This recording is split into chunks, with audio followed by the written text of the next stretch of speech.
ನೀವು 2001 ಆ ಕಾಲಘಟ್ಟದಲ್ಲಿ ಬಂದಾಗ ಗಾಂಧಿನಗರ ಇನ್ನೂ ಇತ್ತು ಅಲ್ವಾ?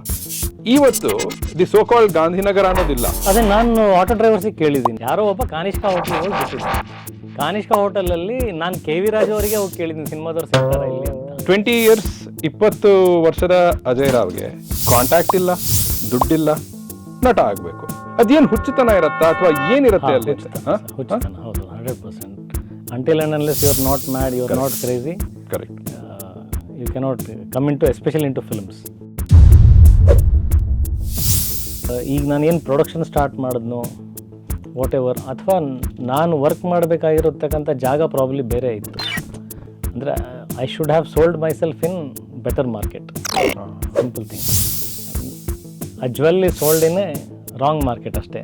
ಫಾರ್ಚುನೇಟ್ಲಿ ಆರ್ ಅನ್ಫಾರ್ಚುನೇಟ್ಲಿ ನೀವು 2 phases of Kannada film industry ನೋಡಿದ್ದೀರಿ. When you have right success, ನೀವು ಏನು ಮಾಡಿದ್ರು ಅವಾಗ ಕರೆಕ್ಟ್ ಇರುತ್ತೆ ಅಷ್ಟೇ, simple point sir.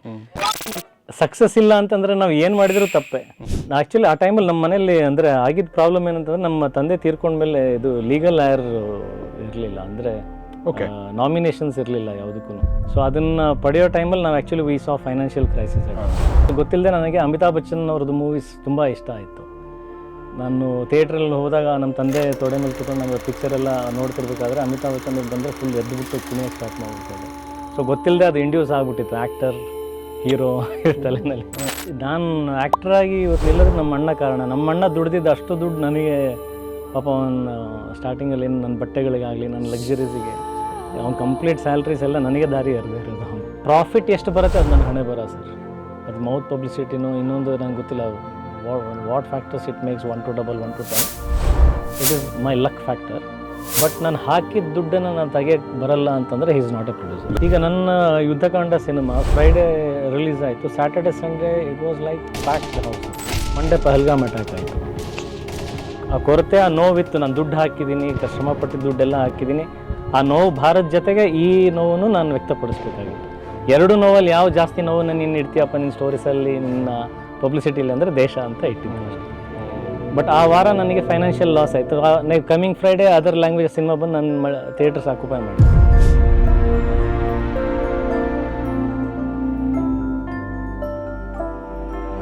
Ajay Rao ಅವರೇ ನಮಸ್ತೆ. ನಮಸ್ತೆ Karam sir. Sir, first of all belated birthday wishes. ಹೋದ ವಾರ ನಿಮ್ಮ ಬರ್ತ್ಡೇ ಹೇಗೆ ಸೆಲೆಬ್ರೇಟ್ ಮಾಡ್ತೀರಿ? ನೀವೂ ಫ್ಯಾನ್ಸ್ನೆಲ್ಲ ಕರೆದು ಅವ್ರನ್ನ ಮೀಟ್ ಮಾಡೋದು ಆ ಥರದ್ದು ಇದೆಯಾ? ಇಲ್ಲ, ನಾನು ಪರ್ಸ್ನಲಿ ತುಂಬ ಐಸೋಲೇಟ್ ಆಗೋಕ್ಕೆ ಇಷ್ಟಪಡ್ತೀನಿ. ನನ್ನ ಬರ್ತಡೇ ದಿನ ನಾನು ನಮ್ಮ ಹಿಂದೂ ತಿಥಿ ಪ್ರಕಾರ ರಥಸಪ್ತಮಿ ಹುಟ್ಟಿದ್ದು.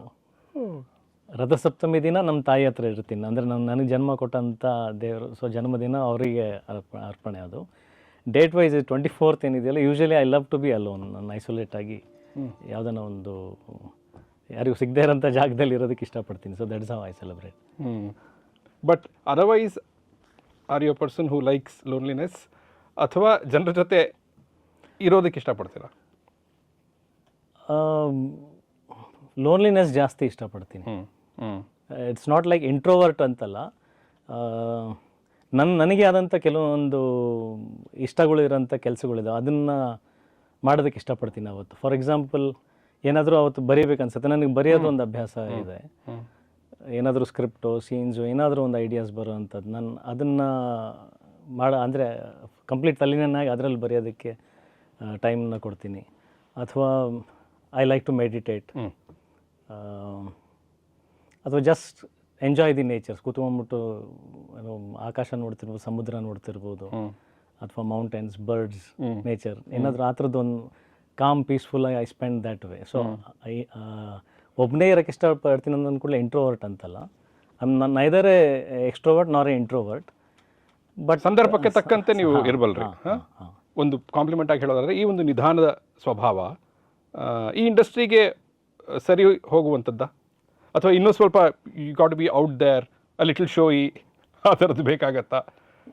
ಗೊತ್ತಿಲ್ಲ ಸರ್, ಆನ್ಸರ್ ಇಲ್ಲ ನನಗೆ ಇದ್ರದ್ದು. ಹೆಂಗೆ ವರ್ಕ್ ಆಗುತ್ತೆ ಅನ್ನೋದೇ ಗೊತ್ತಿಲ್ಲ ಇಂಡಸ್ಟ್ರಿನಲ್ಲಿ. ಹೆಂಗಿದ್ರು ಸಿ 23 years, 22 ಅಲ್ಲ, when you have right success, ನೀವು ಏನು ಮಾಡಿದ್ರು ಅವಾಗ ಕರೆಕ್ಟ್ ಇರುತ್ತೆ ಅಷ್ಟೇ, ಸಿಂಪಲ್ ಪಾಯಿಂಟ್ ಸರ್. ಸಕ್ಸಸ್ ಇಲ್ಲ ಅಂತಂದರೆ ನಾವು ಏನು ಮಾಡಿದ್ರು ತಪ್ಪೆ. ಒಬ್ಬರೇ ಇದ್ದು ಫಾರ್ ಎಕ್ಸಾಂಪಲ್ ಎಲ್ಲ ಸಿನಿಮಾಗಳು ಗೆಲ್ತಾ ಇದ್ದಾವೆ, ನೋಡಪ್ಪ ಅವ್ನು ಯಾರಿಗೂ ಸಿಗೋದೇ ಇಲ್ಲ, ಅದೇ ಯಾರಿಗೂ ಸೇರಬಾರ್ದು ನೋಡು, ಅವ್ನು ಪಾಡೆ ಆಗಿರಬೇಕು ಅಂತ ಅಂತಾರೆ. ಇಲ್ಲ ಎಲ್ಲರ ಜೊತೆ ಮಿಂಗಲ್ ಆಗ್ತಾ ಇದ್ದು ಸಕ್ಸಸ್ ಆದರೆ ಎಲ್ಲರ ಜೊತೆ ಮಿಂಗಲ್ ಆಗ್ತಾ ನೋಡಿ ಒಡನಾಟ ಇರೋದ್ರಿಂದ ಹಂಗೆ ಆಗಿದ್ದಾನೆ ಅಂತಾನೆ. It's all about how the success of the films is going, ಅದರಿಂದ ಹಂಗೆ ರಿಫ್ಲೆಕ್ಟ್ ಆಗುತ್ತೆ ಹೊರತು ಹಂಗಿರೋದ್ರಿಂದ ಇದಾಗ್ತಾ ಇದೆ ಅನ್ನೋದು ಸುಳ್ಳು ನನ್ನ ಪ್ರಕಾರ. Lovely lovely, correct correct correct. ಅಂದರೆ ಯಾರು ಆ ಹೊತ್ತಿಗೆ ಗೆದ್ದಿರ್ತಾನೋ ಅವ್ನು ಮಾಡೋದೆಲ್ಲ ಸರಿ. ಕರೆಕ್ಟ್. ಓಕೆ, ನನಗೆ ಇದನ್ನು ಕೇಳಬೇಕಿತ್ತು ಬಿಕಾಸ್ ನನಗೆ ನೀವು ಒಂದು ರೀತಿಯ ಇನ್ಸ್ಪಿರೇಷನ್ ಸುಮಾರು ಜನಕ್ಕೆ. ಯಾಕೆ ಅಂದರೆ ನನಗೆ ತಿಳಿದಿರೋ ಪ್ರಕಾರ ನಿಮಗೆ ಈ ಇಂಡಸ್ಟ್ರಿಯ ಯಾವುದೇ ಒಂದು ಬ್ಯಾಕ್ಗ್ರೌಂಡ್ ಆಗಿರಲಿ, ಯಾವುದೇ ಒಂದು ಕನೆಕ್ಷನ್ ಆಗಲಿ ಇರಲಿಲ್ಲ ಅಲ್ವಾ? ಹಾಂ ಸರ್, ಯಾವುದೂ ಇರಲಿಲ್ಲ ಸರ್. 2003ರಲ್ಲಿ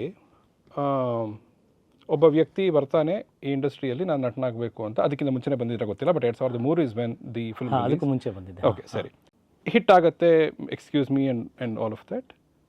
ಬಟ್ ಈ ಎಂಟೈರ್ ಜರ್ನಿಯಲ್ಲಿ because you are also saying ಇಲ್ಲಿ ಏನು ವರ್ಕ್ ಆಗುತ್ತೆ ಏನು ವರ್ಕ್ ಆಗಲ್ಲ ಅಂತ ನನಗಿನ್ನೂ ಸರಿಯಾಗಿ ಗೊತ್ತಾಗ್ತಾ ಇಲ್ಲ, ಅಥವಾ ಒಂದು ಸಿದ್ಧ ಸೂತ್ರ ಇಲ್ಲ ಅಂತ ಹೇಳ್ತಿರುವಾಗ, ಬ್ಯಾಕ್ಗ್ರೌಂಡ್ ಇಲ್ಲದೆ ಒಬ್ಬ ವ್ಯಕ್ತಿ ನಟನಾಗಿ, ಹೀರೋ ಆಗಿ, ಸ್ಟಾರ್ ಆಗಿ 23 ವರ್ಷಗಳು ಹೆಚ್ಚು ಕಡಿಮೆ ನಿಲ್ಲಬೇಕು ಅಂದರೆ ಆ ಒಂದು ಪಯಣದಲ್ಲಿ ಇರುವ ಮೇಜರ್ ಚಾಲೆಂಜ್ ಏನು without any background with the industry? Sir, it's pure thing. You should have stuff in yourself. ನಿಮ್ಮಲ್ಲಿ ಆ ಸತ್ವ ಅನ್ನೋದು ಇರಬೇಕು. ನೀವು ಒಬ್ಬ ಕಲಾವಿದನಾಗಬೇಕಂತಂದರೆ ಆ ಕಲಾವಿದನ ಟ್ಯಾಲೆಂಟ್ಗಳಿರಬೇಕು.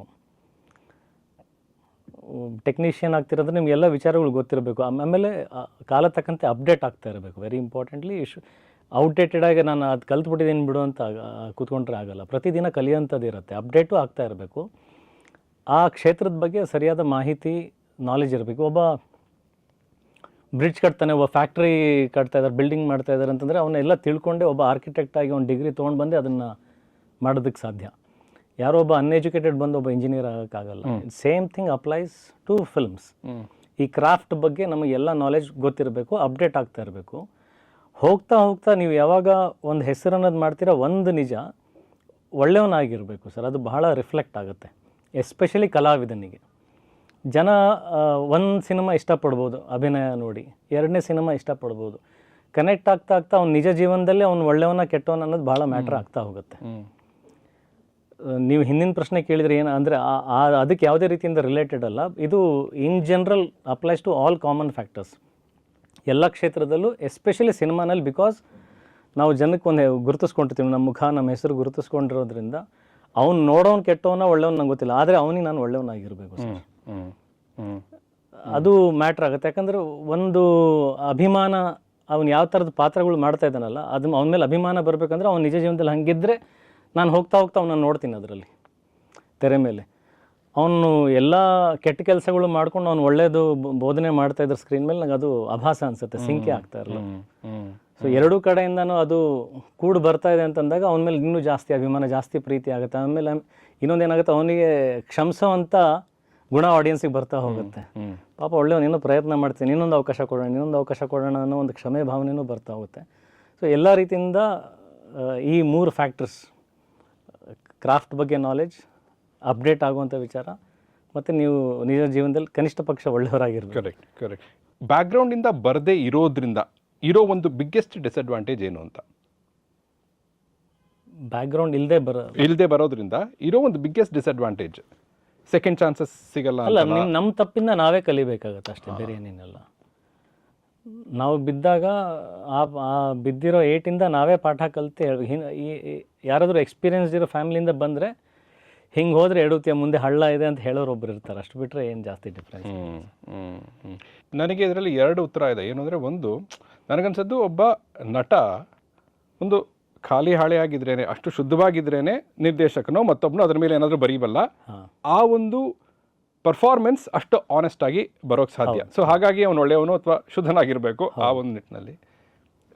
ಇನ್ನೊಂದು, ನೀವು ಹೇಳಿದ ಹಾಗೆ ನನಗೆ ತುಂಬ ವರ್ಷಗಳ ಕಾಲ ಇದ್ದಿದ್ದಿದೆ ಈ ಸ್ಕ್ರೀನ್ ಪ್ರೆಸೆನ್ಸ್, ಅದು ನನಗೆ ಗೊತ್ತಾಗ್ತಾ ಇದೆ. ಮಾಸ್ ಹೀರೋ, ನಾನು ಕನೆಕ್ಟ್ ಆಗ್ತಾ ಇದ್ದೀನಿ, ಬಟ್ ಆ ಮಾಸ್ ಹೆಂಗೆ ಬಿಲ್ಡ್ ಆಗುತ್ತೆ ಅನ್ನೋದು ನಂಗೆ ಗೊತ್ತಿರಲಿಲ್ಲ. ಆಗ ಒಬ್ಬರು ನನಗೆ ಹೇಳಿದ್ದು ಅಂದರೆ, ಅದಕ್ಕೆ ಆನ್ ಸ್ಕ್ರೀನು ಬೇಕು, ಅಷ್ಟೇ ಆಫ್ ಸ್ಕ್ರೀನ್ ಕೂಡ ಬೇಕು ಅಂತ. ಸೊ ನಿಮ್ಮ ಉತ್ತರದಲ್ಲಿ ನಾನು ಸ್ವಲ್ಪ ಅದನ್ನು ತೊಗೊಂಡು ಹೋಗ್ತಾ ಇದ್ದೀನಿ. ಅವನು ಆಫ್ ಸ್ಕ್ರೀನ್ ಕೂಡ ಹೇಗಿರ್ತಾನೆ ಅನ್ನೋದು ಮುಖ್ಯವಾಗುತ್ತೆ, ಆ ಒಂದು ಕನೆಕ್ಷನ್ ವಿತ್ ದಿ ಆಡಿಯನ್ಸ್ಗೆ ಅಂತ. ಲವ್ಲಿ. ನನಗೆ ಇದೆ ಈಗ ಕ್ರಾಫ್ಟ್ ಅಂತ ಹೇಳಿದ್ರಿ, ಅವನಿಗೆ ನಟನೆಯ ಬಗ್ಗೆ ಸ್ವಲ್ಪ ತಿಳ್ಕೊಂಡು ಬಂದಿರಬೇಕು, ಅದ್ರ ಬಗ್ಗೆ ಒಂದು ಸ್ವಲ್ಪ ಅಧ್ಯಯನ ಮಾಡಿರಬೇಕು ಅಂತ. ನಿಮ್ಮ ಊರಲ್ಲಿ ಅಲ್ಲೇ ನೀವು ಐ ಥಿಂಕ್ ನಟನೆ ಶುರು ಮಾಡಿದ್ರಿ, ಸ್ಕೂಲು ಕಾಲೇಜು ಆ ರೀತಿಯಲ್ಲಿ ಅಲ್ವಾ? Tell me the fondest memory ನಿಮಗೆ ಆಗ ಇದ್ದ ನಟ ಅಜಯ್ನ ಬದುಕಿನಲ್ಲಿ. ಅಂದರೆ ಯಾವ ಒಂದು if the was one incident which told you, ಅಥವಾ ನಿಮಗೆ ನಟನಾಗಿ ತುಂಬ ಹೈ ಕೊಟ್ಟ ಒಂದು, ಯಾಕಂದರೆ ಅದು ಒಂದು ಫಾರ್ಮೇಟಿವ್ ಏನೋ ಒಂದು ಇನ್ಸಿಡೆಂಟ್ ಆಗಿರುತ್ತೆ, ಅಲ್ಲಿಂದ ನಮಗೆ ಆ ಚಪ್ಪಾಳೆ ನಾನು ಇಲ್ಲಿಂದ ಇದಾಗ್ಬೋದು ಅಂತ. ಒರಿಸ್ಸಾದಲ್ಲಿ ಅಂದರೆ ನಾನು ಬೆಳೆದಿದ್ದು ನನ್ನ ಬಾಲ್ಯ ಒರಿಸ್ಸಾದಲ್ಲಿ. ನಮ್ಮ ತಂದೆ ಅಲ್ಲಿ ಕೆಲಸ ಮಾಡ್ತಾಯಿದ್ರು, ಬಾಲಸೋರ್ ಅನ್ನೋ ಒಂದು ಊರಲ್ಲಿ. 1990 ಇಸ್ವಿನಲ್ಲಿ ನ್ಯೂ ಇಯರ್ ಫಂಕ್ಷನ್ ಅದು. ದಿಲ್ ಸಿನಿಮಾದ ಒಂದು ಹಾಡು ಅಮೀರ್ ಖಾನ್ ಅವ್ರದ್ದು, ಖಂಬೆ ಜೈಸಿ ಖಡಿ ಅಂತ. ಅದಿನ್ನೂ ವಿಡಿಯೋನೂ ರಿಲೀಸ್ ಆಗಿರಲಿಲ್ಲ. ಆ ಆಲ್ಬಮ್ನಾಗಿಂದ ಆ ಹಾಡು ನಂಗೆ ಇಷ್ಟ ಆಗಿ 31st ನೈಟ್ ಅದನ್ನು ಸ್ಟೇಜ್ ಮೇಲೆ ಪರ್ಫಾರ್ಮ್ ಮಾಡಿದೆ. 10 ವರ್ಷದ ಹುಡುಗ ನಾನು ಅವಾಗ. 1990, ನಾನು 80ಯಲ್ಲಿ ಹುಟ್ಟಿದ್ದು, 90ಗೆ 10 ವರ್ಷದ ಹುಡುಗ.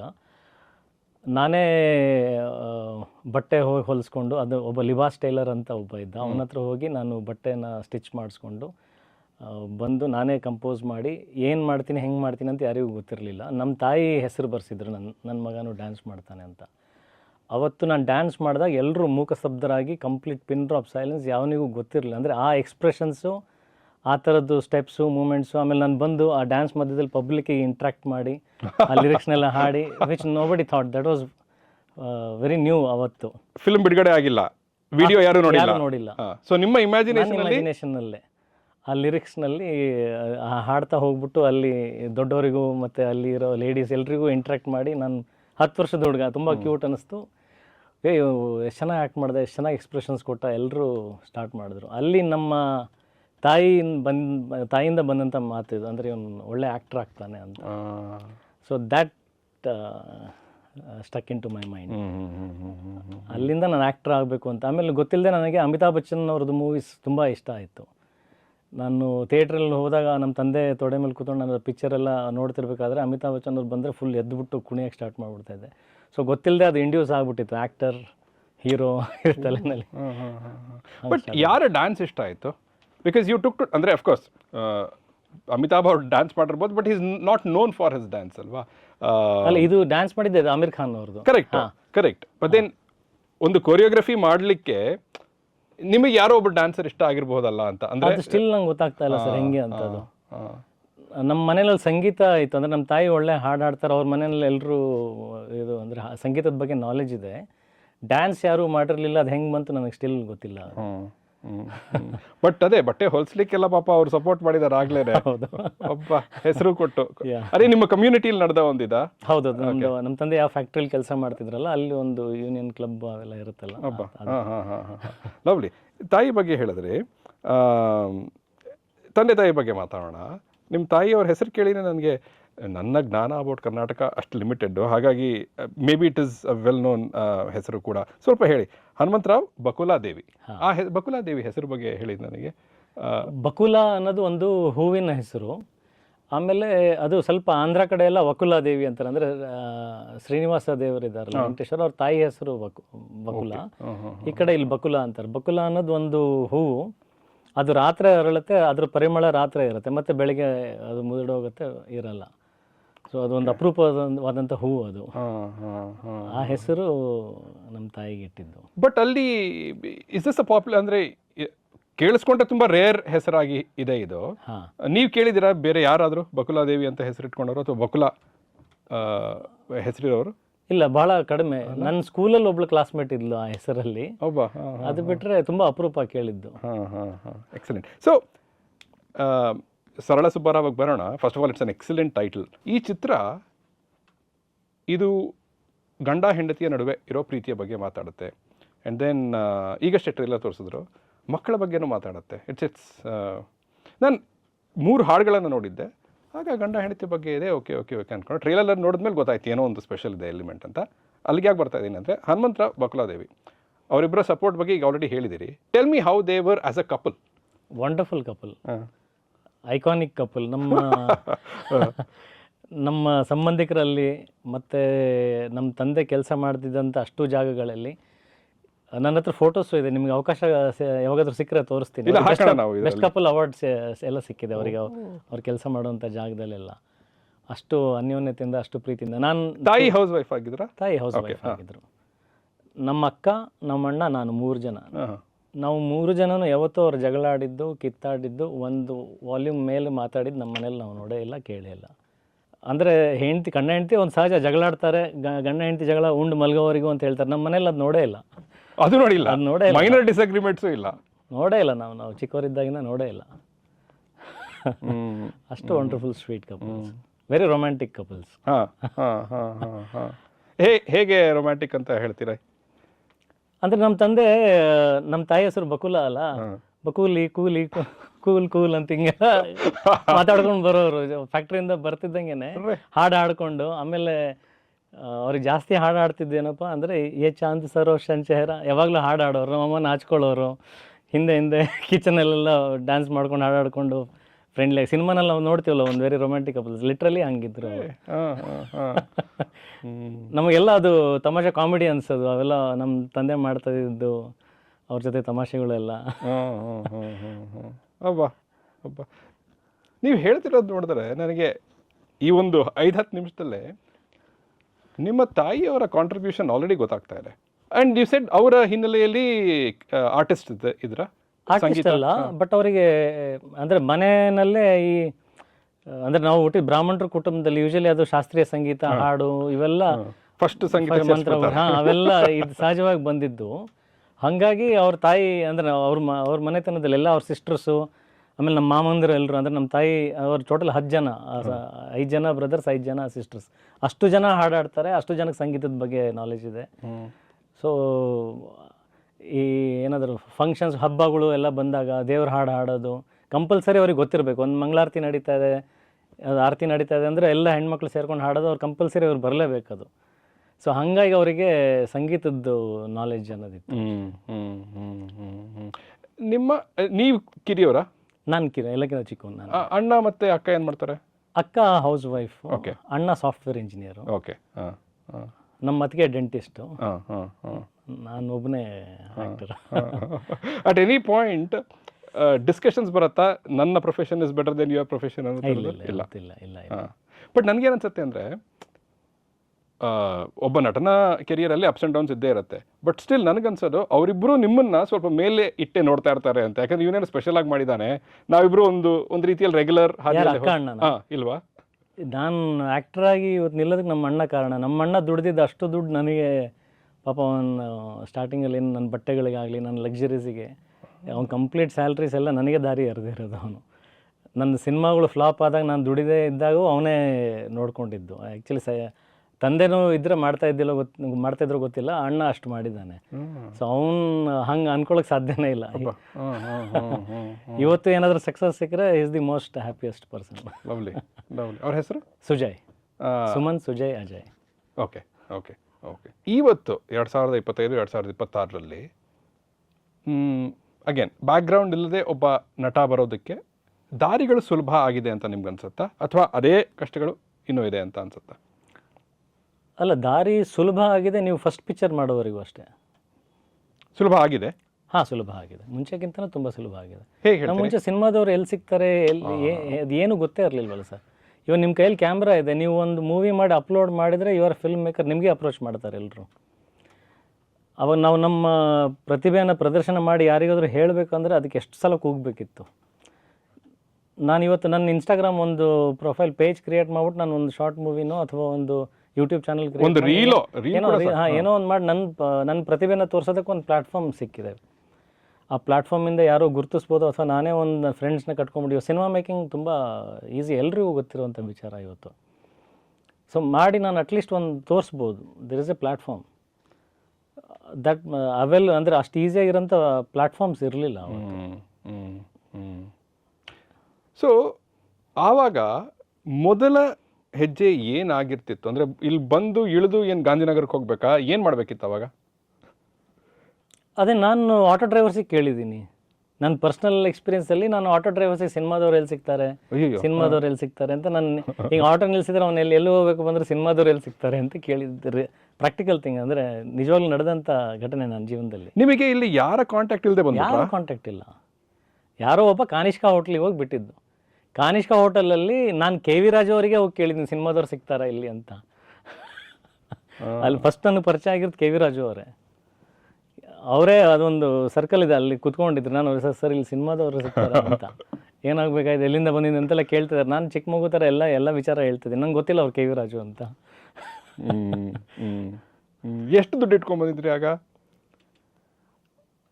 ಆ್ಯಕ್ಚುಲಿ ಆ ಟೈಮಲ್ಲಿ ನಮ್ಮ ಮನೇಲಿ ಅಂದರೆ ಆಗಿದ್ದ ಪ್ರಾಬ್ಲಮ್ ಏನಂತಂದ್ರೆ, ನಮ್ಮ ತಂದೆ ತೀರ್ಕೊಂಡ್ಮೇಲೆ ಇದು ಲೀಗಲ್ ಲಾಯರ್ ಇರಲಿಲ್ಲ, ಅಂದರೆ ನಾಮಿನೇಷನ್ಸ್ ಇರಲಿಲ್ಲ ಯಾವುದಕ್ಕೂ, ವಿಲ್ ಬರ್ದಿರಲಿಲ್ಲ ಆ್ಯಂಡ್ ಆಲ್ ಆಫ್ ದಟ್.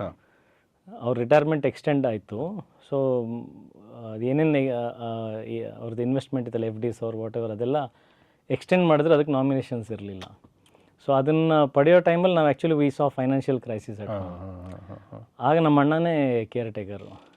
ಅವ್ನು ಜಸ್ಟ್ ಅವಾಗ ಟ್ರೈನಿಯಾಗಿ ಜಾಯ್ನ್ ಆಗಿದ್ದ ಇಲ್ಲಿ ಬೆಂಗಳೂರಲ್ಲಿ.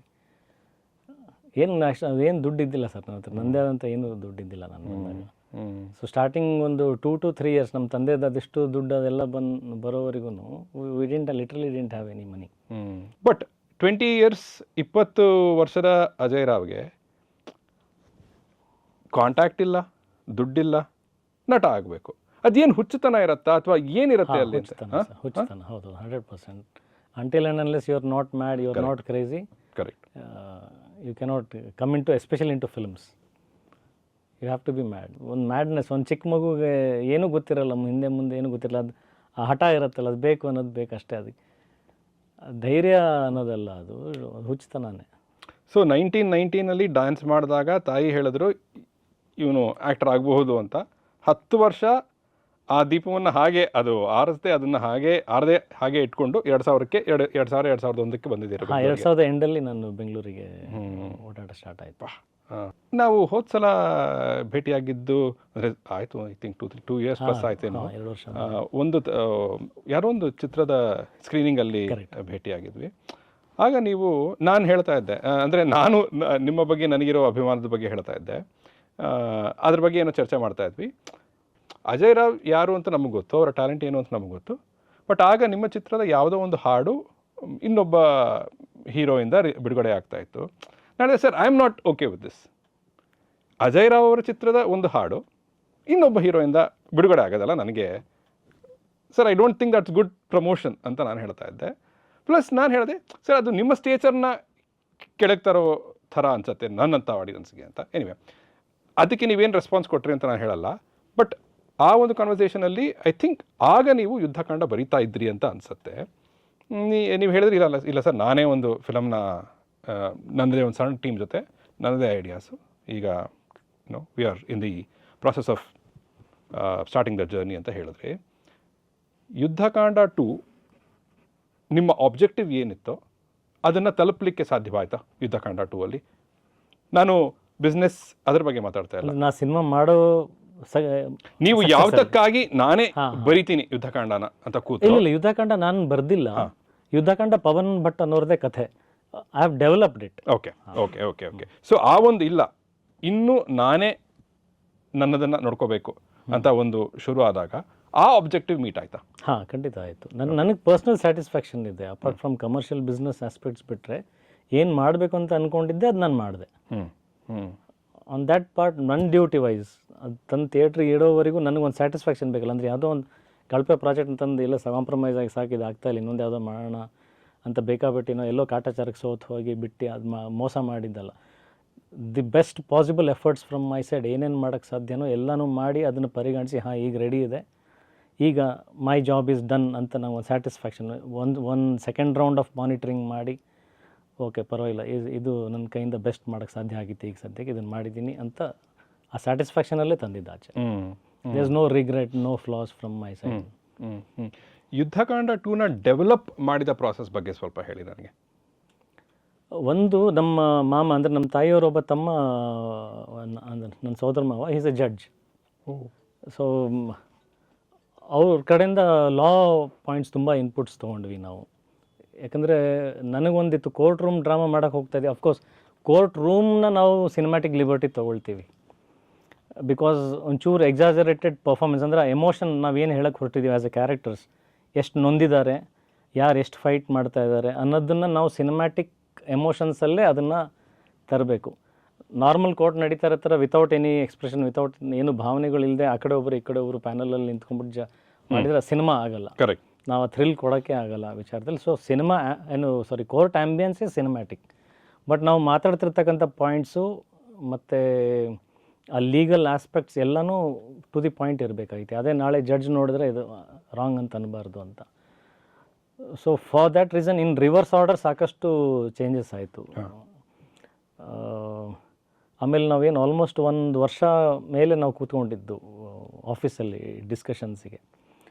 ಶೂಟಿಂಗ್ ಹೋಗ್ಬಿಟ್ಟು ಆಮೇಲೆ ನಾವು ವಾಪಸ್ ಬಂದು ರೀಶೂಟು ಚೆನ್ನಾಗಿಲ್ಲ ಅದೆಲ್ಲ ಹಂಗೆ ಆಗಬಾರ್ದು. ಇನ್ನೊಂದು 2-3 ತಿಂಗಳು ಬೇಕಿದ್ರೆ ಕೂತ್ಕೊಂಡು ಎಕ್ಸ್ಟ್ರಾ ಬರೆಯೋಣ, ಬರೆದು ಪೇಪರ್ಸ್ ವೇಸ್ಟ್ ಮಾಡೋಣ, ತೊಂದರೆ ಇಲ್ಲ. ಬಿಕಾಸ್ ನನ್ನ ಕೃಷ್ಣಲೀಲಾ ಸಿನಿಮಾ ನನ್ನ ಫಸ್ಟ್ ಪ್ರೊಡಕ್ಷನ್ ಆಗಿತ್ತು. ಹೌದು. ನನ್ನ ಬ್ಯಾನರಿಂದ ಈಗ ಆ್ಯಸ್ ಎನ್ ಆರ್ಟಿಸ್ಟ್ ಓಕೆ ಒಂದು ಒಳ್ಳೆ ಸಿನಿಮಾ ಮಾಡ್ತಾನೆ, ಒಳ್ಳೆ ಪಾತ್ರಗಳು ಮಾಡ್ತಾನೆ ಅನ್ನೋದಿದೆ. ಪ್ರೊಡಕ್ಷನ್ ಮಾಡಬೇಕಾದ್ರೂ ಅದೇ ಹೆಸರು ಇರಬೇಕು, ಒಂದು ಕ್ವಾಲಿಟಿ. ಎಷ್ಟು ಸಿನಿಮಾ ಆದಮೇಲೆ ನಂಬಿಕೆ ಗಳಿಸ್ತೀನೋ ನನಗೆ ಗೊತ್ತಿಲ್ಲ. ಬಟ್ ಅದು ಏನಂತಾರೆ ಕನ್ಸ್ಟ್ರಕ್ಟಿಂಗ್ ಟೈಮಲ್ಲಿ ಸ್ಟೆಪ್ಪಿಂಗ್ ಸ್ಟೋನ್ಸ್ ಏನಿದೆಯಲ್ಲ, ಮೊದಲನೇ ಹೆಜ್ಜೆಗಳೇ ತಪ್ಪಾಗಬಾರ್ದು. ಸೊ ಹಾಗಾಗಿ I should make A good film, ಸೊಸೈಟಿಗೆ ಒಂದು ಒಳ್ಳೆ ಮಾರಲ್, ಒಳ್ಳೆ ಮೆಸೇಜ್ ಕೊಡುವಂಥದ್ದು. ಅವೆಲ್ಲ ಎಥಿಕಲ್ ಸೆನ್ಸ್ ಇಟ್ಕೊಂಡ್ಬಿಟ್ಟೆ ನಾನು ಎಲ್ರಿಗೂ ಇನ್ಸ್ಟ್ರಕ್ಟ್ ಮಾಡಿನೇ ಮಾಡಿಸಿದ್ದು. ಸರಿ ಸರಿ ಸರಿ. ಈಗ ಯುದ್ಧಕಾಂಡವನ್ನು ಡೆವಲಪ್ ಮಾಡುವಾಗ ನಿಮಗೆ ಅಷ್ಟರಲ್ಲಿ ಗೊತ್ತಾಗಿರುತ್ತೆ what are the common mistakes, ನನ್ನ ಚಿತ್ರಗಳಾಗ್ತಿರೋ ಕಾಮನ್ ಮಿಸ್ಟೇಕ್ಸ್ ಏನೋ ಅಂತ ಗೊತ್ತಿರುತ್ತೆ, ಅದನ್ನು ಈ ಸಲ ಅವಾಯ್ಡ್ ಮಾಡಬೇಕು ಅನ್ನೋ ಒಂದು ರೀತಿಯಲ್ಲಿ ಕೆಲಸ ನಡೆದಿರ್ಬೋದು ಅಂತ ನಾನು ಭಾವಿಸ್ತೀನಿ. ಈ ಮಿಸ್ಟೇಕ್ಸ್ ಏನು ನಡೆಯುತ್ತೋ ಚಿತ್ರಗಳಲ್ಲಿ, ಅದರ ಕಾರಣದಿಂದ ಚಿತ್ರದ ಸಕ್ಸಸ್ ಸಿಗೋದಿಲ್ವೋ, ಅದು ನನಗನ್ಸೋದು ಬರವಣಿಗೆಯಲ್ಲಿ ಆಗೋದಕ್ಕಿಂತ ಮೇ ಬಿ ಶೂಟಿಂಗ್ ಸಮಯದಲ್ಲಿ ಆಗುವಂಥದ್ದು ಅದು ಅಂತ. Where does in your experience if a film has failed, where does it fail? Does it fail on paper always? ಅದು ಪರ್ಫೆಕ್ಟ್ ಅಂದರೆ ಸಕ್ಸಸ್ಸಿಗೂ ಉತ್ತರ ಸಿಕ್ಕಿಲ್ಲ, ಫೇಲಿಯರ್ಸಿಗೂ ಉತ್ತರ ಸಿಕ್ಕಿಲ್ಲ ಸರ್. ಈಗ ನನ್ನ ಯುದ್ಧಕಾಂಡ ಸಿನಿಮಾ ಫ್ರೈಡೇ ರಿಲೀಸ್ ಆಯಿತು, Saturday Sunday it was like packed houses. ನಾನು ಎಕ್ಸ್ಪೆಕ್ಟು ಮಾಡಿರಲಿಲ್ಲ. ಡಿಸ್ಟ್ರಿಬ್ಯೂಷನ್ ಆಫೀಸಿಂದ ಎಲ್ಲ ಕಡೆಯಿಂದನೂ 2025ನಲ್ಲಿ ಇಷ್ಟು ಸ್ಕ್ರೀನ್ಸ್ ಹೌಸ್ಫುಲ್ ನೋಡ್ತಾ ಇರೋದು ಫಸ್ಟ್ ಟೈಮ್, ಅಂದರೆ ಈ ವರ್ಷದ ಮೊದಲನೇ ಸಿನಿಮಾ ಅಂತಂದರು. ಮಂಡೇ ಪಹಲ್ಗಾಮ್ ಅಟ್ಯಾಕ್ ಆಯಿತು. The whole nation was shattered. ಎಲ್ಲರೂ ತಮ್ಮ ಸ್ಟೇಟಸ್ಸು ಸ್ಟೋರಿನಲ್ಲಿ ಎಲ್ಲರೂ ಅಫ್ಕೋರ್ಸ್ ದೇಶದಲ್ಲಿ ನಡೀತಿರ್ತಕ್ಕಂಥ ಆ ವಿಷಾದವನ್ನು ವ್ಯಕ್ತಪಡಿಸ್ತಾ ಇದ್ದಾರೆ. ಆ ಟೈಮಲ್ಲಿ ನಾನು ಸಿನಿಮಾನ ಹೆಂಗೆ ಪ್ರಮೋಟ್ ಮಾಡಲಿ? Even I had to put the same stories and same status about, because cinema secondary, citizen first ಅನ್ನೋ ಡ್ಯೂಟಿ. ಅಫ್ಕೋರ್ಸ್ ನಾನು ಅಂದರೆ ಸುಳ್ಳಾಗತ್ತೆ, ನಾನು ಸಿನಿಮಾನೇ ಬಿಟ್ಬಿಟ್ಟೆ ದೇಶಕ್ಕಾಗಿ ನಿಂತೆ ಅಂತಂದರೆ ಸುಳ್ಳಾಗತ್ತೆ. ಆ ಕೊರತೆ, ಆ ನೋವಿತ್ತು. ನಾನು ದುಡ್ಡು ಹಾಕಿದ್ದೀನಿ, ಶ್ರಮಪಟ್ಟಿದ್ದ ದುಡ್ಡೆಲ್ಲ ಹಾಕಿದ್ದೀನಿ. ಆ ನೋವು ಭಾರತ ಜೊತೆಗೆ ಈ ನೋವನ್ನು ನಾನು ವ್ಯಕ್ತಪಡಿಸ್ಬೇಕಾಗಿತ್ತು.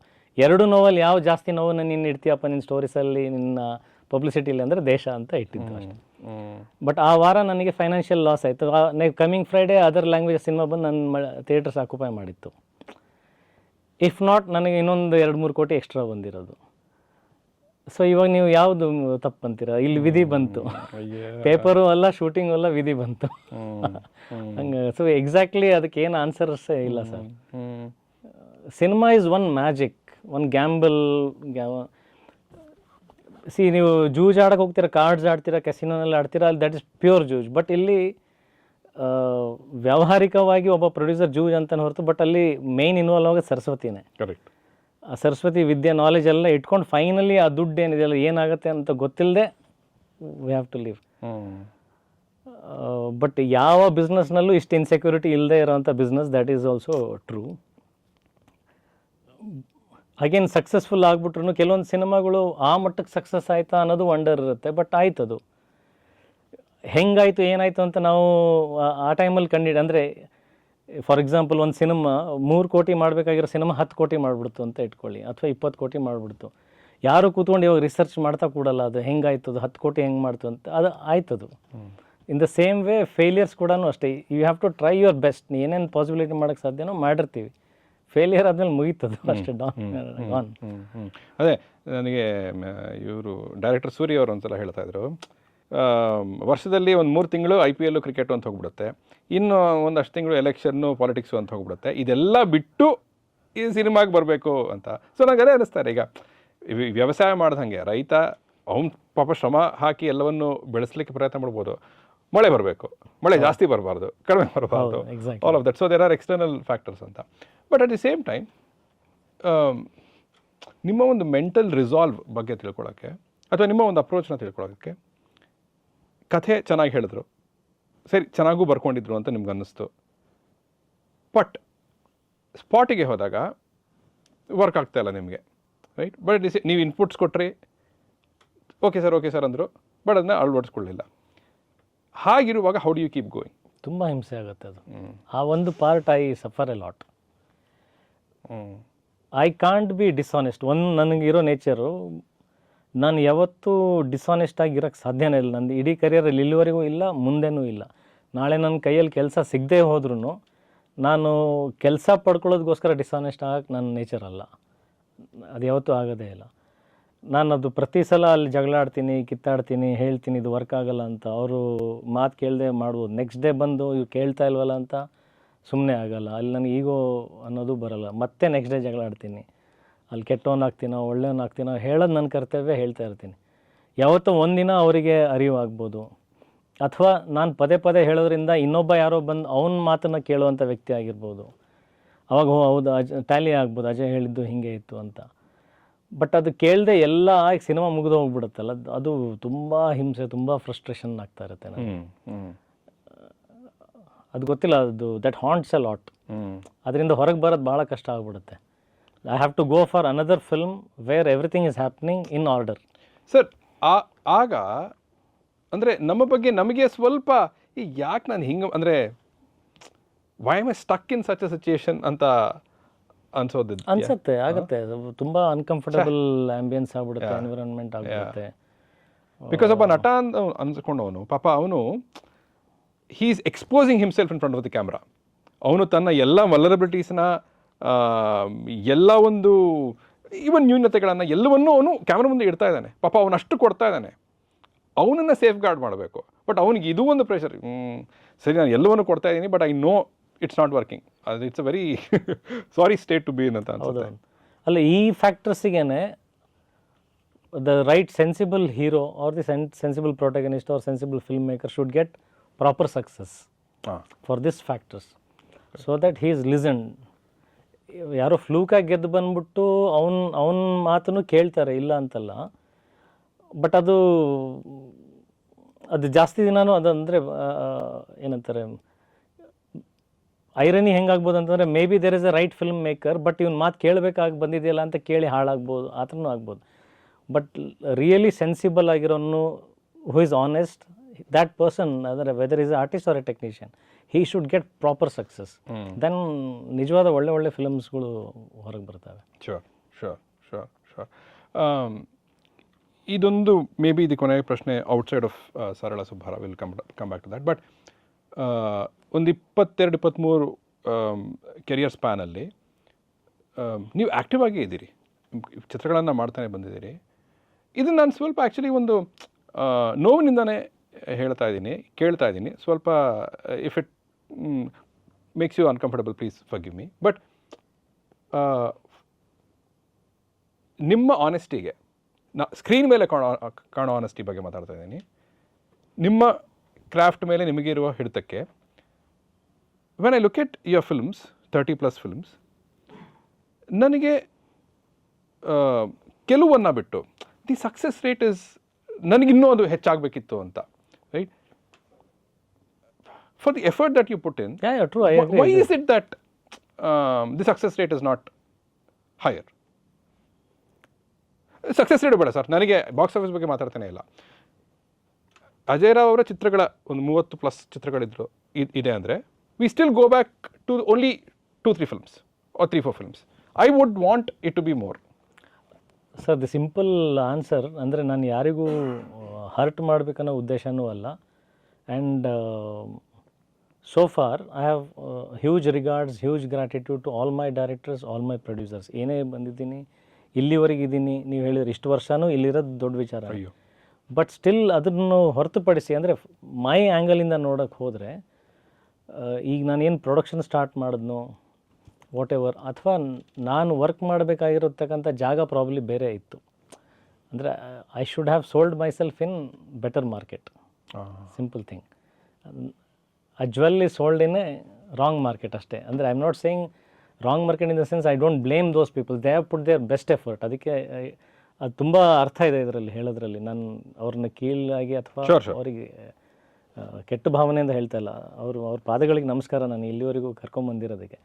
But still for my calibre I should have chosen something else. A different language, not a different language, a different scale of films.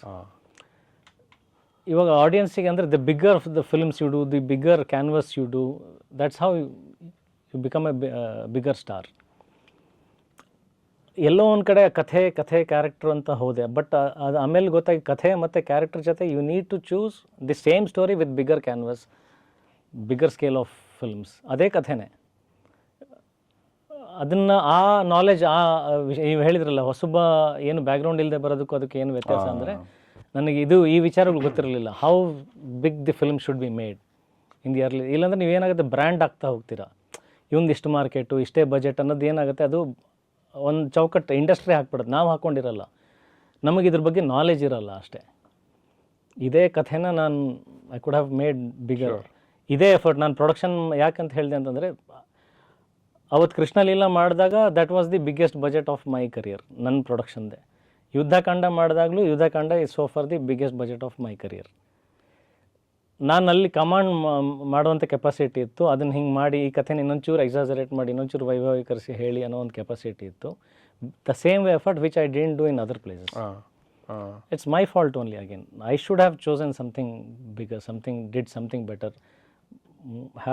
ಅಂದರೆ ಇನ್ನೊಂದು ಚೂರು ಎಕ್ಸ್ಟ್ರಾ ಎಫರ್ಟ್ ಹಾಕಿ ಅದನ್ನು ದೊಡ್ಡದು ಮಾಡಬೇಕಿತ್ತು ಅನ್ನೋದು ಒಂದು ಭಾವನೆ. ದೊಡ್ಡದು ಮಾಡೋದ್ರಿಂದ ಏನಾಗುತ್ತೆ, that sells in bigger market, it grows larger ಅಷ್ಟೇ. I take that answer. ಆಮೇಲೆ ನನಗೆ ನೀವು ಅದನ್ನು ಹೇಳಬೇಕಾದ್ರೆ ನನಗೆ ಇನ್ನೊಂದು ಹೊಳೆದಿದ್ದೇನು ಅಂದರೆ, ನೀವು 2001 ಆ ಕಾಲಘಟ್ಟದಲ್ಲಿ ಬಂದಾಗ ಗಾಂಧಿನಗರ ಇನ್ನೂ ಇತ್ತು ಅಲ್ವಾ? ಬಟ್ ಇವತ್ತು ದಿ ಸೋ ಕಾಲ್ಡ್ ಗಾಂಧಿನಗರ ಅನ್ನೋದಿಲ್ಲ. ಇನ್ the sense it's spread out. And ನಾನು ಎಲ್ಲಿಗೆ ಬರ್ತಾ ಇದ್ದೀನಿ ಅಂದರೆ, ಫಾರ್ಚುನೇಟ್ಲಿ ಆರ್ ಅನ್ಫಾರ್ಚುನೇಟ್ಲಿ ನೀವು 2 phases of Kannada film industry ನೋಡಿದ್ದೀರಿ. ಕರೆಕ್ಟ್. ನೀವು ಅಕಸ್ಮಾತ್ if you had come after 2015, ಹೌದು, ನಿಮ್ಮ ಆಲೋಚನೆ ಹಾಗಿರ್ತಾ ಇತ್ತು. ಹೌದು ಅಲ್ವಾ? ಹೌದು ಹೌದು. You are someone who's caught in between the two eras. ಅಲ್ಲ, 2 eras. ಅದಾಗಿದ್ದು ನಿಜ ಅದು. ಆಮೇಲೆ ನಾವು ಅದಾದರೆ ಗ್ರೌಂಡ್ ರಿಯಾಲಿಟಿ ಕೂಡ ನೋಡಿದ್ದೀವಿ. ಅದಂದರೆ ರೀಲ್ ಇರೋಂಥ ಟೈಮಲ್ಲಿ ಹೌ ದಿ ಪ್ರೊಡಕ್ಷನ್ ವರ್ಕ್ಡ್, ಆಮೇಲೆ ಚೇಂಜ್ ಆಗಿದ್ದು we have seen that transition ಎಲ್ಲನೂ ನೋಡಿದ್ದೀವಿ. ಪ್ರಾಬಬ್ಲಿ ಆ ಅಂಡರ್ಸ್ಟ್ಯಾಂಡಿಂಗ್ ಇರುತ್ತಲ್ಲ, empathy of the producers, maybe that took me little behind to fight more ಅಷ್ಟೇ.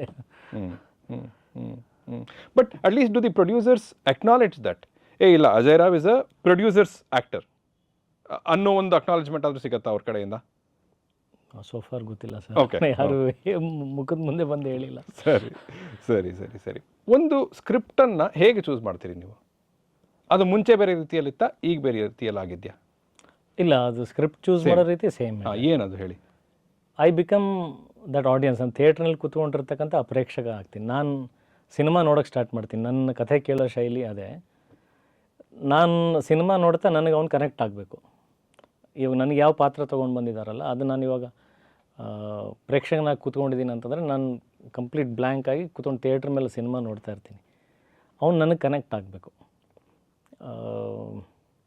ಕನೆಕ್ಟ್ ಇನ್ ದ ಸೆನ್ಸ್, ಅವನಿಗೆ ದುಃಖ ಆದಾಗ ನನಗೆ ದುಃಖ ಆಗಬೇಕು, ಅವ್ನು ಗೆದ್ದಾಗ ನನಗೆ ಖುಷಿ ಆಗಬೇಕು, ಅವನಿಗೆ ಕಷ್ಟ ಬಂದಾಗ ನನಗೆ ಅಯ್ಯೋ ಪಾಪ ಅಂತ ಅನಿಸ್ಬೇಕು. ಸೊ ಈ ಕನೆಕ್ಷನ್ ನನಗೆ ಸ್ಟಾರ್ಟ್ ಆಗಬೇಕು ಅವನ ಜೊತೆಗೆ.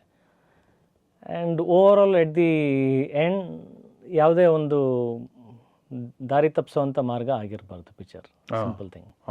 ಸರ್, ಆದರೆ ಈಗ ವಿಲನ್ ಆ್ಯಂಟಿ ಹೀರೋನೇ ಹೀರೋ ಈಗ ಆ ಕಾಲಘಟ್ಟದಲ್ಲಿ ನಾವು ಹಂಗೇನೋ ಮಾಡಿ ವಾಪಸ್ ಬರ್ಬೇಕು ಸರ್ ಅವನು ಅಷ್ಟೇ. Sure sir. ಬಟ್ ಹಾಗಿದ್ದಲ್ಲಿ ನೀವು ಒಬ್ಬ ನಿರ್ದೇಶಕನ ನರೇಷನ್ ಮೇಲೆ ಡಿಪೆಂಡ್ ಆಗ್ತೀರಾ?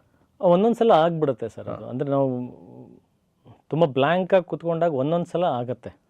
ಇಲ್ಲಿ ಈಗಲಾದರೂ ಬೌಂಡ್ ಸ್ಕ್ರಿಪ್ಟ್ ಕೊಡೋ ಪದ್ಧತಿ ಬಂದಿದೆಯಾ, ಅಥವಾ ನರೇಷನ್ನೇ ಅಪರೂಪ, ಭಾಳ ಅಪರೂಪ. ನಾನು ರಿಹರ್ಸಲ್ಸ್ ಕೇಳ್ತೀನಿ, ವರ್ಕ್ಶಾಪ್ಸ್ ಕೇಳ್ತೀನಿ, ಬೌಂಡ್ ಸ್ಕ್ರಿಪ್ಟ್ ಕೊಡಿ ಅಂತ ಕೇಳ್ತೀನಿ. ಕೆಲವೊಂದು ಸಲ ಅದು ತೊಂದರೆನೂ ಆಗಿಬಿಡುತ್ತೆ. ಬಟ್ ಇದೆ, ಬೆಳೀತಾ ಇದೆ, ಬಟ್ ಸ್ಟಿಲ್ ಅಪರೂಪನೇ. ಸರ್ ಇದೊಂದು ಕೇಳ್ಬಿಡ್ತೀನಿ, ಬಿಕಾಸ್ ಇದಕ್ಕೆ ನನಗೆ ಇವತ್ತಿಗೂ ಸರಿಯಾದ ಒಂದು ಉತ್ತರ ಸಿಕ್ಕಿಲ್ಲ. ಅಲ್ಲಲ್ಲಿ ಸಿಗತ್ತೆ, ಬಟ್ ಒಂದು ಸಂಪೂರ್ಣವಾಗಿ ನನಗೆ ಕನ್ವಿನ್ಸ್ ಮಾಡುವಂಥ ಉತ್ತರ ಸಿಕ್ಕಿಲ್ಲ. ನಾವು ಯಾಕೆ, ಮೇ ಬಿ ನನ್ನ ನೋಟವೇ ಸರಿ ಇಲ್ಲದೆ ಇರ್ಬೋದು, ನಾವು ಯಾಕೆ ಎಲ್ಲದರಲ್ಲೂ ಒಂದು ಹೆಜ್ಜೆ ಹಿಂದೆ ಇದ್ದೀವಿ ಅಂತ. ಫಾರ್ ಎಕ್ಸಾಂಪಲ್, ಒಂದು PR ಆ್ಯಕ್ಟಿವಿಟಿಯನ್ನೇ ತೊಗೊಳ್ಳೋಣ. ಇಲ್ಲಿ ನಮ್ಮ ಹೀರೋಸ್ಗೆ ಅಥವಾ ಹೀರೋಯಿನ್ಸ್ಗೆ ಒಂದು PR ಏಜೆನ್ಸಿ ಸಪೋರ್ಟ್ ಮಾಡುವಂಥ ಪದ್ಧತಿ ಕೂಡ ಇನ್ನೂ ಹೆಚ್ಚು ಪ್ರಬಲವಾಗಿಲ್ಲ, ಹೆಚ್ಚು ಹರಡಿಲ್ಲ ಅಂತ ನನಗನ್ಸುತ್ತೆ. ಈಗ ಬಾಲಿವುಡಲ್ಲಿ ತೊಗೊಂಡ್ರೆ ಪ್ರತಿಯೊಬ್ಬರಿಗೂ ಒಂದು PR ಏಜೆನ್ಸಿ ಜೊತೆಗೆ ಟೈಪ್ ಇರುತ್ತೆ, ಆಲ್ ಆಫ್ ದ್ಯಾಟ್. ಈಗ ಮಾರ್ಕೆಟಿಂಗ್ ಪ್ರಮೋಷನ್ಸ್ನ ತೊಗೊಳ್ಳೋಣ, ಅದು ಸುಮಾರು ಸಲ ಇನ್ನೂ ಒಂದು ಕನ್ವೆನ್ಷನಲ್ ರೀತಿಯಲ್ಲೇ ಮಾಡ್ತಾ ಇರ್ತೀವಿ. ಆ್ಯಂಡ್ ನೀವು ಐ ಆಮ್ ಸ್ಟಿಲ್ ಒಂಥರ ಅಂದರೆ ಬೌಂಡ್ ಸ್ಕ್ರಿಪ್ಟ್ ಕೊಟ್ಟು ಕೂಡಲೇ ಅದೇನು ಅದ್ಭುತವಾದ ಕತೆ ಆಗ್ಬಿಡುತ್ತೆ ಅಂತಲ್ಲ, ಬಟ್ ಎಷ್ಟೋ ಶ್ಯೂರ್ ನಾವಂದ್ರೆ ಏನು ಮಾಡ್ತಾ ಇದೀವಿ ಅನ್ನೋ ಶ್ಯೂರಿಟಿ ಇರುತ್ತೆ. ಯಾಕೆ ನಾವು ಎಷ್ಟೋ ಈ ರೀತಿಯ ಪ್ರಾಕ್ಟೀಸಸಲ್ಲಿ ಒಂದು ಹೆಜ್ಜೆ ಹಿಂದೆನೇ ಇದ್ದೀವಿ ನಮ್ಮ ಕನ್ನಡ ಫಿಲಮ್ ಇಂಡಸ್ಟ್ರಿ ಅಂತ? ಅದಕ್ಕೆ ಸಾಕಷ್ಟು ಫ್ಯಾಕ್ಟರ್ಸ್ ವರ್ಕ್ ಆಗುತ್ತೆ. ಅಂದರೆ ನಾವು ಹಿಂದೆ ಇರೋದಕ್ಕೆ ಒಂದು ಕಾರಣ ಅಲ್ಲ, ನಾನಾ ಕಾರಣಗಳಿದ್ದಾವೆ. ಬಟ್ ಮೂಲ ಸಪೋರ್ಟ್ ಅಂತ ಬರಬೇಕಾಗಿರೋದು, ಪುಷ್ ಅಂತ ಬರಬೇಕಾಗಿರೋದು ಫ್ರಮ್ ದಿ ಪ್ರೊಡಕ್ಷನ್ ಹೌಸ್. ನಮಗೆ ವೃತ್ತಿಪೂರ್ವಕ ಒಬ್ಬ ಪ್ರೊಡ್ಯೂಸರ್ ಅಂತ ಹೇಳೋರು ಇವತ್ತು ಕಡಿಮೆ ಇದ್ದಾರೆ ಸರ್. ನೀವು ಅದು ಬೇರೆ ಲ್ಯಾಂಗ್ವೇಜಲ್ಲಿ ತೊಗೊಂಡಾಗ there are professional production houses who only produce films. ಅವರ ವೃತ್ತಿನೇ ಅದು. ನಮ್ಮಲ್ಲಿ ಅದು ಆ ಫ್ಲಕ್ಚುಯೇಷನ್ಸ್ ಅನ್ನೋದಿದೆ. ಅದು ಯಾವ ಮಾರ್ಕೆಟ್ ಕಾರಣದಿಂದ ಗೊತ್ತಿಲ್ಲ. ಅಂದರೆ ಬಿಕಾಸ್ ಎಲ್ಲ ಲ್ಯಾಂಗ್ವೇಜ್ ಸಿನಿಮಾಸ್ ಇಲ್ಲಿ ಬಂದು ಅಷ್ಟು ಕಾಂಪಿಟೇಟಿವ್ ಇದೆ ಅಂತ ಪ್ರೊಡ್ಯೂಸರ್ಸ್ ಅದನ್ನ ಬೆಳೆಯೋಕ್ಕಾಗಿಲ್ವಾ? ಅಂದರೆ ಈ ಡಿಫ್ರೆಂಟ್ ಫ್ಯಾಕ್ಟರ್ಸ್ ರೀಸನ್ಸ್ನಲ್ಲಿ ಇದು ಬರುತ್ತೆ. ಆರ್ ಪ್ರೊಡ್ಯೂಸರ್ಸ್ ಕೇರ್ಡ್ ಕಂಟಿನ್ಯೂಸ್ ಆಗಿ ಫಿಲ್ಮ್ ಮಾಡೋದಕ್ಕೆ? ಆ ಸ್ಕೇಲ್ ಆಫ್ ಪ್ರಾಫಿಟ್ ಅವ್ರಿಗೆ ಕಾಣಿಸ್ತಾ ಇಲ್ವಾ? ಸೇಮ್ ಥಿಂಗ್ ನಾವು ಯಾಕೆ ಬೇರೆ ಬಿಸ್ನೆಸ್ಸಲ್ಲಿ ಮಾಡಬಾರ್ದು ಅಂತ ಫ್ಲಕ್ಚುಯೇಟ್ ಆಗಿ ಆ ಕಡೆ ಹೋಗ್ಬಿಡ್ತಾರೆ. ಸೊ ಯಾವುದೇ ಒಂದು ಕಾರಣ ಆಗಲಿ, ಒಬ್ಬ ಪ್ರೊಡ್ಯೂಸರ್ ಬಲವಾಗಿದೆ ನನ್ನ ವೃತ್ತಿ ಅಂತ. ಈಗ ಫಾರ್ ಎಕ್ಸಾಂಪಲ್ ತುಂಬ ಕಡೆ ಹೊಂಬಾಳೆ ಅಂತವರು ಬಹಳ ಕಡಿಮೆ production houses who can stand every hurdles, few losses, still continue making films. So ಮಾರ್ಕೆಟನ್ನು ಹೊರತುಪಡಿಸಿ ಒಬ್ಬ ಪ್ರೊಡ್ಯೂಸರ್ ಸಿನಿಮಾ ಕ್ವಾಲಿಟಿ ಮೇಕಿಂಗ್, ಇದು ನೀವು ಹೇಳಿರೋ ಥರ ಈ ಥರ PR ಫ್ಯಾಕ್ಟರ್ಸ್ ಆಗಿರ್ಬೋದು, ಇವೆಲ್ಲ ಇಟ್ಕೊಂಡು he should initiate, he should insist. And ಇದನ್ನು ಮಾಡಬೇಕಂದ್ರೆ ಅವನಿಗೂ ಸಿನಿಮಾ ಬಗ್ಗೆ ಅಷ್ಟು ನಾಲೆಜ್ ಇರಬೇಕು. ನೀವು ಇವಾಗ ಒಂದು ಸ್ಟಾರ್ಟಪ್ ಮಾಡ್ತೀರಂದ್ರೆ ನೀವು ಎಷ್ಟು ತಿಳ್ಕೊಳ್ತೀರಾ ಅದ್ರ ಬಗ್ಗೆ ಅಲ್ವ? ಆಮೇಲೆ who is your next competitor? ನಿಮ್ಮ ಅಕ್ಕಪಕ್ಕ ಈಗ ಒಂದು ಯಾವುದೋ ಒಂದು ಔಟ್ಲೆಟ್ ಹೋಟೆಲೇ ಇಡ್ತಾನೆ ಅಂತಂದರೆ ಅವನು ಆ ರೋಡಲ್ಲಿ ಅದೇ ಥರದ ಹೋಟೆಲ್ ಎಷ್ಟಿದ್ದಾವೆ ಅಂತಂದ್ರೂ ಒಂದು ರೌಂಡ್ ನೋಡ್ಕೊಂಬರ್ತಾನೆ. ನನ್ನ ಕನ್ಸ್ಯೂಮರ್ಸ್ ಯಾರು, ಯಾವ ಡೆಮೋಗ್ರಫಿ ಏನು. ಸೊ ಪ್ರೊಡ್ಯೂಸರ್ಸ್ ಆ ನಿಟ್ಟಿನಲ್ಲಿ they have to get educated about films, what is filmmaking, how it works. ನೀವು ಬಿಲೀವ್ ಮಾಡಲ್ಲ, ಮೊನ್ನೆ ಒಬ್ಬರು ಬಂದರು just 2 days back. The producer is ready to pay whatever, ನಾನು ಏನು ಕೇಳ್ತೀನಿ ಆ ರೆಮ್ಯುನರೇಷನ್ಗೆ ರೆಡಿ ಇದ್ದಾನೆ. ಅವ್ನ ಕಥೆನೇ ಕೇಳಿಲ್ಲ. ಯಾಕೆ ಬರ್ತಾ ಇದ್ದಾರೆ ಅವ್ರ ಪ್ರೊಡಕ್ಷನ್ಗೆ ಗೊತ್ತಿಲ್ಲ. ನಂಗೆ ಸರ್ಪ್ರೈಸ್ ಆಯ್ತದು ಕಥೆ ಕೇಳಿ. ನನಗೆ ಅದೆಷ್ಟು ಪೆಥೆಟಿಕ್ ಅನ್ಸುತ್ತೆ. ಈಗ ನಾನು ಹೆಲ್ಪ್ಲೆಸ್, ಏನು ಅವ್ರಿಗೆ ಕರೆದೆ, ನಾನು ಬನ್ನಿ ಕಥೆ ಕೇಳೋಣ ಬನ್ನಿ ಅಂತ. ಸೊ ಹಂಗಿದೆ situation. So you should from the production house you should, ಈಗ ಯಜಮಾನ ಅವನೇ ಅಲ್ವಾ ಸಿನಿಮಾ ಪ್ರೊಡ್ಯೂಸರ್. ಅಲ್ಟಿಮೇಟ್ಲಿ ಪ್ರಾಫಿಟ್ಟು ಅವನಿಗೆ ಬರಬೇಕಾಗಿರೋದು, ಲಾಸು ಅವನೇ ಅಫೋರ್ಡ್ ಮಾಡಬೇಕಾಗಿರೋದು. So he has that command, ಅವನಿಗೆ ಅಧಿಕಾರ ಇದೆ, ಯಜಮಾನ ಅವನು. ಸೊ ಹಾಗಾಗಿ ಅವನ ಹಿಡಿತದಲ್ಲಿ ಎಲ್ಲನೂ ಮಾಡಿಸ್ಬೇಕು.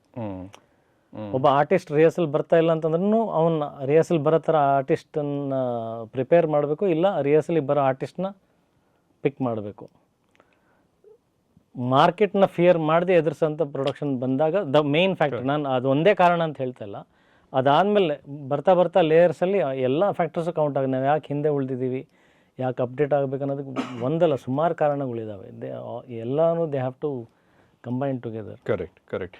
ಆ್ಯಂಡ್ ಇಲ್ಲಿ ಒಂದು ಲಾಂಗ್ ಟರ್ಮ್ ವಿಷನಿಂದ ಬರಲ್ಲ ಅನ್ಸುತ್ತೆ. ಒಂದು ಫಿಲಮ್ ಪ್ರೊಡ್ಯೂಸ್ ಮಾಡ್ತೀನಿ, ಅದು ಯಾರು ಹೇಳಿರ್ತಾರೋ ಏನೋ, ಲಾಭ ಬಂದ್ಬಿಡುತ್ತೆ ಅಂತ ಅಂದ್ಕೊಂಡಿರ್ತಾರೇನೋ, ಬರದೇ ಇದ್ದಾಗ ಅಲ್ಲಿಗೆ ಕ್ವಿಟ್ ಆಗಿಬಿಡ್ತಾರೆ ಅಂತ. But you tell me sir, ಈಗ ನಿಮ್ಮದೇ ಒಂದು ಪ್ರೊಡಕ್ಷನ್ ಹೌಸ್ ಇರೋದ್ರಿಂದ ಇವತ್ತು ಯಾರಾದರೂ ಒಬ್ಬರು ಚೆನ್ನಾಗಿ ಮಾರ್ಕೆಟ್ ಸ್ಟಡಿಯನ್ನು ಮಾಡಿ ಬಂದು ಒಂದು ನಿರ್ಮಾಣ ಸಂಸ್ಥೆಯನ್ನು, ಚಿತ್ರಗಳ ನಿರ್ಮಾಣ ಸಂಸ್ಥೆಯನ್ನು ಯಾರಾದರೂ ಹುಟ್ಟು ಹಾಕಿದ್ರೆ ಅಟ್ಲೀಸ್ಟ್ ಒಂದು 5 yearsಲ್ಲಿ ಅವರು ತಮ್ಮ ಪಟ್ಟನ್ನು ಬಿಡದೆ ಅದೇ ಸ್ಟಡಿ ಮಾಡಿಕೊಂಡು ಅದೇ ಚೇಂಜಸ್ ಮಾಡಿಕೊಂಡು ಒಂದು 3-4 ಫಿಲ್ಮ್ಸ್ ತೆಗೆದ್ರೆ they will end up being profitable ಅಲ್ವಾ? It is still cinema is such platform where, ಅಂದರೆ ನೀವು ಲಾಸನ್ನು ಸಫರ್ ಮಾಡದೇ ಇರೋದು ನಿಮ್ಮ ಆರ್ಟ್. ಅದು ಬೇಸಿಕ್. ನೀವು ಹಾಕಿದ ದುಡ್ಡನ್ನು ವಾಪಸ್ ತೆಗೆದು it is literally pure art of producer. Profit ಎಷ್ಟು ಬರುತ್ತೆ ಅದು ನನ್ನ ಹಣೆ ಬರ ಸರ್. ಅದು ಮೌತ್ ಪಬ್ಲಿಸಿಟಿನೋ ಇನ್ನೊಂದು ನಂಗೆ ಗೊತ್ತಿಲ್ಲ what factors it makes 1 to 1 to 10. It is my luck factor. But ನಾನು ಹಾಕಿದ ದುಡ್ಡನ್ನು ನಾನು ತೆಗಿಯಕ್ಕೆ ಬರಲ್ಲ ಅಂತಂದರೆ he is not A producer. Got it. ಅದು ಪ್ರತಿ ಚಿತ್ರದಲ್ಲೂ ಸಾಧ್ಯವಿದೆ ಅಂತ ಹೌದು, ಎವ್ರಿ ಫಿಲ್ಮ್ಸ್ಲೂ ಸಾಧ್ಯ ಇದೆ. That is what cinema is that magic. ಅದನ್ನ ಮಾಡಕ್ಕೆ ಬಂದಿಲ್ಲ ಅಂದರೆ ಒಂದು ಸಿನಿಮಾ ಮಾಡಿಲ್ಲ. Simple thing. ಲವ್ಲಿ. ಯಾಕಂದ್ರೆ ಎಷ್ಟು ಕಡೆ ವೇಸ್ಟೇಜಸ್ ಹೋಗ್ತಾ ಇರುತ್ತೆ, ಅದನ್ನ ಕಟ್ ಡೌನ್ ಮಾಡಿದ್ರೆ ಬ್ರೇಕ್ ಇವನ್ ಆಗೇ ಆಗುತ್ತೆ. Lovely, got it. ಸ್ಕ್ರಿಪ್ಟನ್ನು ಹೇಗೆ ಸೆಲೆಕ್ಟ್ ಮಾಡ್ತೀರಿ ಅಂತ ಕೇಳ್ತಾ ಇದ್ದೆ. ನೀವು ಹೇಳಿದ್ರಿ ಆ ಪ್ರೊಟಾಗನಿಸ್ಟ್ ಜೊತೆ ನಾನು ರಿಲೇಟ್ ಆಗಲಿಕ್ಕೆ ಆಗ್ತಾ ಇದೆಯಾ, ಅವ್ನು ಖುಷಿ ಆದಾಗ ನನಗೆ ಖುಷಿ ಆಗ್ತಾ ಇದೆಯಾ, ಅವನಿಗೆ ದುಃಖ ಆದಾಗ ನನಗೆ ದುಃಖ ಆಗ್ತಾ ಇದೆಯಾ ಅಂತ. ಸರಳ ಸುಬ್ಬಾರಾವ್ ಕಥೆಗೆ ಬಂದಾಗ ಸುಬ್ಬಾರಾವಲ್ಲಿ ಏನು ನೋಡಿದ್ರಿ ನೀವು? ಅದೇ ನಮ್ಮ ತಂದೆನಾ? ನಂಗೆ ಅದೇ ಅನ್ನಿಸ್ತು ನೀವು ಹೇಳಿದಾಗ ನಿಮ್ಮ ತಂದೆ ತಾಯಿ ಬಗ್ಗೆ. ಅಯ್ಯೋ, ಹಾಡಲ್ಲೂ ಹಾಗೆ ಇತ್ತಲ್ಲ ಈ ಹಾಡಲ್ಲೂ ಅಂತ. ನಾನು ಆಗ್ಲೇನೂ ಹೇಳ್ತಾ ಇದ್ದೆ ಯಾರಿಗೂ, ನಮ್ಮ ತಂದೆದು SD ಇತ್ತು, ಈಗಲೂ ಇದೆ ಮನೆಯಲ್ಲಿ. ಈ ಸಿನಿಮಾದಲ್ಲೂ ಕ್ಯಾರೆಕ್ಟರ್ SD ಇದೆ. ಅವ್ನು ನಡೆಯೋಂಥ ಹಾವಭಾವ, ಶಿಸ್ತು, ಮಾತಾಡೋ ಶೈಲಿ, ಯಾವಾಗಲೂ ಕೂಲ್ ಆಗಿರೋದು ನಮ್ಮ ತಂದೆನೇ ಅದು. ಸೊ ತುಂಬ ಈಸಿಲಿ ಕನೆಕ್ಟ್ ಆಯಿತು. ಆಮೇಲೆ ಅದೇ ನಾನು ಹೇಳ್ದಲ್ಲ, ನಮ್ಮ ತಾಯಿ ಜೊತೆ ಯಾವತ್ತೂ ಕಿತ್ತಾಡಿಲ್ಲ, ಜಗಳ ಆಡಿಲ್ಲ. ದ್ಯಾಟ್ ಈಸ್ ಅಗೇನ್, ಇವಾಗ ನಮ್ಮ ತಾಯಿದು ಕಾಂಟ್ರಿಬ್ಯೂಷನ್ ಎಷ್ಟಿದೆಯೋ ಅಷ್ಟೇ this character of my father, respect towards A female. ಒಂದು ಹೆಣ್ಣನ್ನು ಗೌರವಿಸುವಂಥ ರೀತಿ, ಅವಳನ್ನ ನೋಡುವಂಥ ರೀತಿ, ಅದು ಸುಬ್ಬಾರಾವ್ನಲ್ಲಿದೆ. ಅವನು ತನ್ನ ಹೆಂಡತಿ ಕ್ಯಾರಿಂಗ್ ಇದ್ದರೂ ಪ್ರೆಗ್ನೆಂಟ್ ಇದ್ದರೂ ಇವನೇ ನೋಡ್ಕೊಳ್ತಾನೆ ಥ್ರೂ ಔಟ್ ಆ ಜರ್ನಿ ಆಫ್ ದಟ್ ಪ್ರೆಗ್ನೆನ್ಸಿ ಇದೆಯಲ್ಲ, ಅದು ಒಬ್ಬ ಗಂಡ ಆಗಿನ ಕಾಲದಲ್ಲಿ ಅವನೇ ನೋಡ್ಕೊಳ್ಳೋದು. ಅದು ಎಷ್ಟು ಬ್ಯೂಟಿಫುಲ್ ವಾವ್ ಫ್ಯಾಕ್ಟರ್ ಅದು. ಹೌದು. ಯಾಕಂದರೆ ಎಲ್ಲ ಹೆಣ್ಣು ಬಯಸ್ತಾಳೆ ಅದನ್ನು. ನಾನು ಪ್ರೆಗ್ನೆಂಟ್ ಇದ್ದಾಗ, ನಾನು ಗರ್ಭಿಣಿ ಇದ್ದಾಗ ನನ್ನ ಗಂಡ ನನ್ನ ಜೊತೆಗಿರಲಿ, ನನ್ನ ಪಕ್ಕದಲ್ಲಿರಲಿ, ನಾನು ಪ್ರೀತಿಸಲಿ, ಅಟ್ಲೀಸ್ಟ್ ಅವ್ನ ಭುಜದ ಮೇಲೆ ನನ್ನ ತಲೆ ಇಟ್ಟು ರೆಸ್ಟ್ ಮಾಡಬೇಕು. ಅವೇ ಈ ಚಿಕ್ಕ ಆಸೆಗಳು ಎಲ್ಲ ಇರುತ್ತೆ. ಸೊ ಅದು ಸುಬ್ಬರಾವ್ನಲ್ಲಿ ಅದು ಅಷ್ಟು, ಅಂದರೆ these are all wow factors. ಇದರಲ್ಲೂ ಹೀರೋಯಿಸಮ್ ಇದೆ. ಕರೆಕ್ಟ್. ಅದು ತುಂಬ ಇಷ್ಟ ಆಯಿತು. Correct. That is about the character. But overall ಕಥೆಯಾಗಿ ನಿಮ್ಮನ್ನು ಸೆಳೆದದ್ದೇನು? ಎಮೋಷನ್ಸ್. ಅಂದರೆ ಒಂದು ಸಿನಿಮಾದ ಯಾವಾಗಲೂ ಒಂದು ಕನೆಕ್ಟಿಂಗ್ ಪಾಯಿಂಟ್ ಇರುತ್ತೆ. How it starts, how it ends ಅನ್ನೋದು ಒಂದು ಕನೆಕ್ಷನ್ ಇರುತ್ತಲ್ಲ. ಆ ಜರ್ನಿನಲ್ಲಿ ಒಂದು ಎಮೋಷನ್ ಕ್ಯಾರಿ ಆಗಿರುತ್ತೆ. ದಟ್ ಎಮೋಷನ್ ಆಲ್ಸೋ, ಅಂದರೆ ಆ ಕ್ಯಾರೆಕ್ಟ್ರನ್ನ ಬಿಟ್ಟು ಕೂಡ ನಾರ್ಮಲ್ ಆಗಿ, ಅಂದರೆ ಒಬ್ಬ ತಂದೆಯಾಗಿ ನೋಡ್ತಾಯಿದ್ರು, ಒಬ್ಬ ತಾಯಿಯಾಗಿ ನೋಡ್ತಾಯಿದ್ರು, ಒಂದು ಹೆಣ್ಣಾಗಿ ನೋಡ್ತಾಯಿದ್ರು. ಒಂದು ಸೋಲ್ ಆಫ್ ದಿ ಫಿಲ್ಮ್ ಇರುತ್ತೆ ಈ ಕ್ಯಾರೆಕ್ಟರ್ ಕನೆಕ್ಷನ್ ಬಿಟ್ಟು. That soul of the film which that ಇಡೀ ಸಿನಿಮಾನಲ್ಲಿ ಏನಿತ್ತಪ್ಪ ನಿನಗೆ ಅಂತಂದರೆ, ಒಂದು ಪ್ರೀತಿ, ಒಂದು ಲವ್ ಅನ್ನೋ, ಒಂದು ಬಾಂಡೇಜ್ ಅನ್ನೋದು ಒಂದು ಎಮೋಷನ್ ಇದೆ ಈ ಸಿನಿಮಾದಲ್ಲಿ. That through out that emotion is made understood in its own definition of ಸರಳ ಸುಬ್ಬರಾವ್ನೇ ಒಂದು definition of love. So that connected.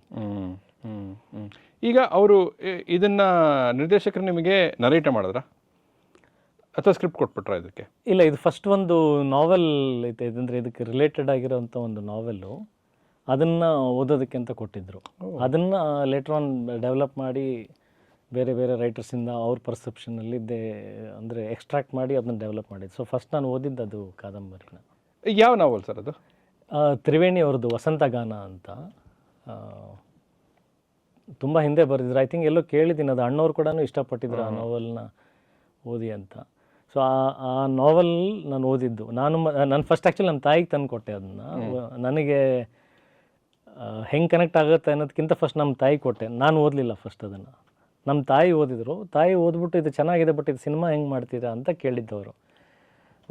ಒಟ್ಟಿನಲ್ಲಿ ಇಷ್ಟ ಆಯಿತಾ ಅಂತ ಕೇಳಿದಾಗ ಹ್ಞೂ ಅಂದರು. ದೆನ್ ಐ ಟುಕ್ ಆ್ಯಂಡ್ ನಾನು ಓದಿದೆ.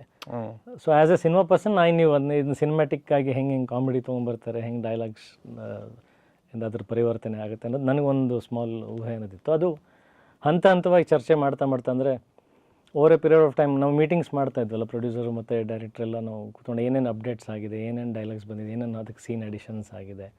ಸೊ ಇನ್ ದ್ಯಾಟ್ ವೇ ಅದು ಅಂದರೆ ಹೆಣಿತಾ ಹೋದರು ಅದನ್ನು. ಓಕೆ, ಪ್ರೆಗ್ನೆನ್ಸಿ ಬಗ್ಗೆ ಹೇಳಿದ್ರಿ ಆಗಲೇ.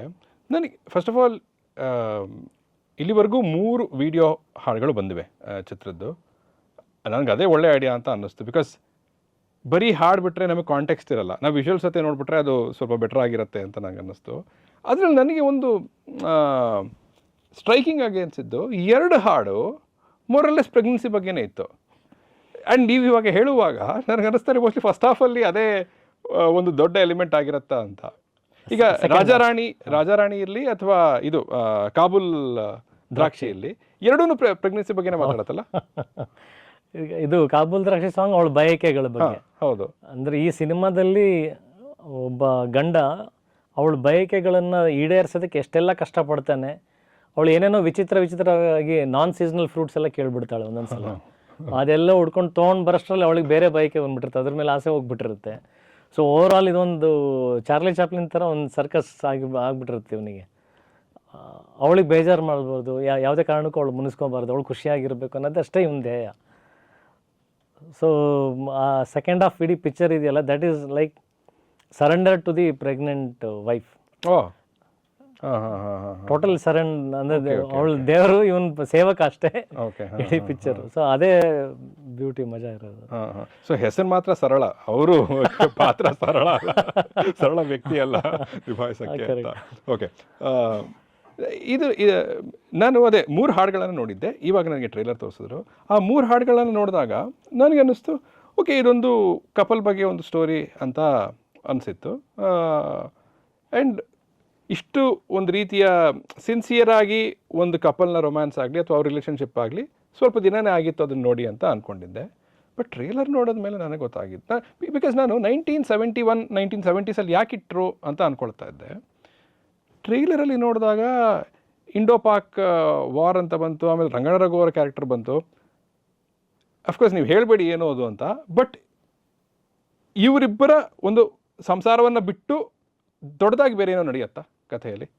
ಅಲ್ಲ, ಇವರಿಬ್ರು ಬಾಂಡೇಜ್ ಇವ್ರ ಕಥೆ ಬಿಟ್ಟು ಎಲ್ಲೂ ಹೋಗ್ತಾ ಇಲ್ಲ, for sure. Let's not misguide. ಸರಿ. But that situation plays major role in them. ಇದನ್ನ ಬಿಟ್ಟೆಲ್ಲೂ ಹೋಗ್ತಾ ಇಲ್ಲ. ಬಟ್ ಇವರಿಬ್ರದ್ದು ಒಂದು ಅಂದರೆ ಆ ಸಿನಿಮಾದ ಫೈನಲ್ ಎಂಡ್ ಪಾಯಿಂಟ್ ಕ್ಲೈಮ್ಯಾಕ್ಸ್ ಬರೋದಕ್ಕೆ ಹೊರಗಡೆ ನಡೀತಿರ್ತಕ್ಕಂಥ ವಾತಾವರಣ, ಆಗಿನ ಪರಿಸ್ಥಿತಿ ತುಂಬ ದೊಡ್ಡ ಇಂಪ್ಯಾಕ್ಟ್ ಕೊಡುವಂಥ ಪರಿಸ್ಥಿತಿ ಬರುತ್ತೆ. Okay okay okay okay. ಈಗ ಆಗಿನ ಮಕ್ಕಳ ಬಗ್ಗೆ ಐ ಥಿಂಕ್ ರಂಗಣ ರಘು ಅವ್ರ ಮಕ್ಕಳ ಬಗ್ಗೆ ಹೇಳ್ತಾರೆ ಅಂತ ಅನ್ಸುತ್ತೆ ಡೈಲಾಗಲ್ಲಿ. ಅಲ್ಲ, ಒಂದು ಹೆಣ್ಣು ಒಂದು ಜನ್ಮ ಕೊಡೋದು ತುಂಬ ದೊಡ್ಡ ವಿಚಾರ. ಆಗಿನ ಕಾಲದಲ್ಲಿ ಮೆಡಿಕಲ್ ಡೆವಲಪ್ಮೆಂಟ್ಸ್ ಇಲ್ಲದೆ ಇದ್ದಾಗ C section was A huge thing. ಅದು ಏನೋ ಒಂದು ದೊಡ್ಡ ಓಪನ್ ಹಾರ್ಟ್ ಸರ್ಜರಿಗಿಂತ ದೊಡ್ಡದು ಅದು. ಅಂದರೆ ಹೆಣ್ಣನ್ನು ಕೂಡ ಅಂದರೆ ಒಂದು ಗರ್ಭಿಣಿ ಹೆಣ್ಣನ್ನು ಅಂತಂದರೆ ಸುತ್ತಮುತ್ತ ರಿಲೇಷನ್ಸ್ ಆಗಿರ್ಬೋದು ಅಥವಾ ಅಕ್ಕಪಕ್ಕ ಮನೆಯವರು ಎಲ್ಲರೂ ಆರೈಕೆ ಮಾಡೋರು. ಈ ಸಿನಿಮಾದಲ್ಲಿ ಅದೇ ತೋರಿಸ್ತೀವಿ. ಅಂದರೆ ಎಲ್ಲರೂ ಒಂದೊಂದು ಸರ್ದಿ ಅಂದರೆ ಊಟ ತೊಗೊಂಬರ್ತಿರ್ತಾರೆ. ಅಷ್ಟೊಂದು ಒಂದು ಪ್ರೆಗ್ನೆಂಟ್ ಲೇಡಿ ಅಂದರೆ ಅಷ್ಟು ಬಾಂಡೇಜ್ ಬೆಳ್ಕೊಂಡಿರುತ್ತೆ. ಸೊ ಆ ವಾರ್ ಟೈಮಲ್ಲಿ ಒಂದು ಬ್ಲ್ಯಾಕ್ಔಟ್ ಡಿಕ್ಲೇರ್ ಮಾಡಿದಾಗ ಲೈಟ್ಸ್ ಎಲ್ಲ ಆಫ್ ಮಾಡಬೇಕು. ವಾಟ್ ಇಫ್ ಡೆಲಿವರಿ ಆ ಟೈಮ್ ಬಂದಾಗ ಯಾವ ಹಾಸ್ಪಿಟ್ಲ್ ಹೆಂಗೆ ಕರ್ಕೊಂಡು ಹೋಗ್ತೀರಾ, ಡೆಲಿವರಿ ಹೆಂಗೆ ಮಾಡ್ತೀರಾ? ಸೊ ಇದೆಲ್ಲ ತುಂಬ ಭಯಾನಕವಾದಂಥ ವಿಚಾರಗಳು ಆವಾಗ. ಸೊ ಆ ಕನೆಕ್ಟಿವಿಟಿನ ಅಂದರೆ ಆ ಟೈಮಲ್ಲಿ ಹೆಂಗೆ ಆಗಿತ್ತು ಇವೆಲ್ಲ ಅನ್ನೋದನ್ನು ತರ್ತೀವಿ ಅಷ್ಟೇ. Okay, lovely lovely. Rangayana Raghu ಅವ್ರದ್ದು ಒಂದು ರಿಯಲ್ ಲೈಫ್ ಕ್ಯಾರೆಕ್ಟರ್ ಅದ್ರ ಬೇಸಿಸ್ ಮೇಲೆ ಏನಾದರೂ ಮಾಡಿದಾರಾ ಅಂತ ಅನ್ನಿಸ್ತು? ಇಲ್ಲ ಇಲ್ಲ, ಹಾಗೇನಿಲ್ಲ. ಹಾಗೇನಿಲ್ಲ. ಇಟ್ ಇಸ್ ಜನರಲಿ ಒಂದು ಬ್ಯೂಟಿಫುಲ್ ಇಮ್ಯಾಜಿನ್ಡ್ ಕ್ಯಾರೆಕ್ಟರ್ ಅದು. ಸುಬ್ಬರಾವ್ ಏನು ಮಾಡ್ತಿರ್ತಾನೆ ಜೀವನದಲ್ಲಿ? Professor, English professor. ಓಹೋ, ಈ 2 ಕನಸು ಸಿನಿಮಾದಲ್ಲೆಲ್ಲ ಅಣ್ಣವ್ರ ಈಸ್ ಎನ್ ಇಂಗ್ಲಿಷ್ ಪ್ರೊಫೆಸರ್. ಸರಳ ಹೌಸ್ ವೈಫಾ? ಸರಳ ಹೌಸ್ ವೈಫ್. ಇನ್ನೊಬ್ರು ಹೆಂಗಸ್ ಬರ್ತಾರಲ್ಲ ಅವರು? ಅದು ಇನ್ನೊಬ್ರು ಹೆಂಗಸು.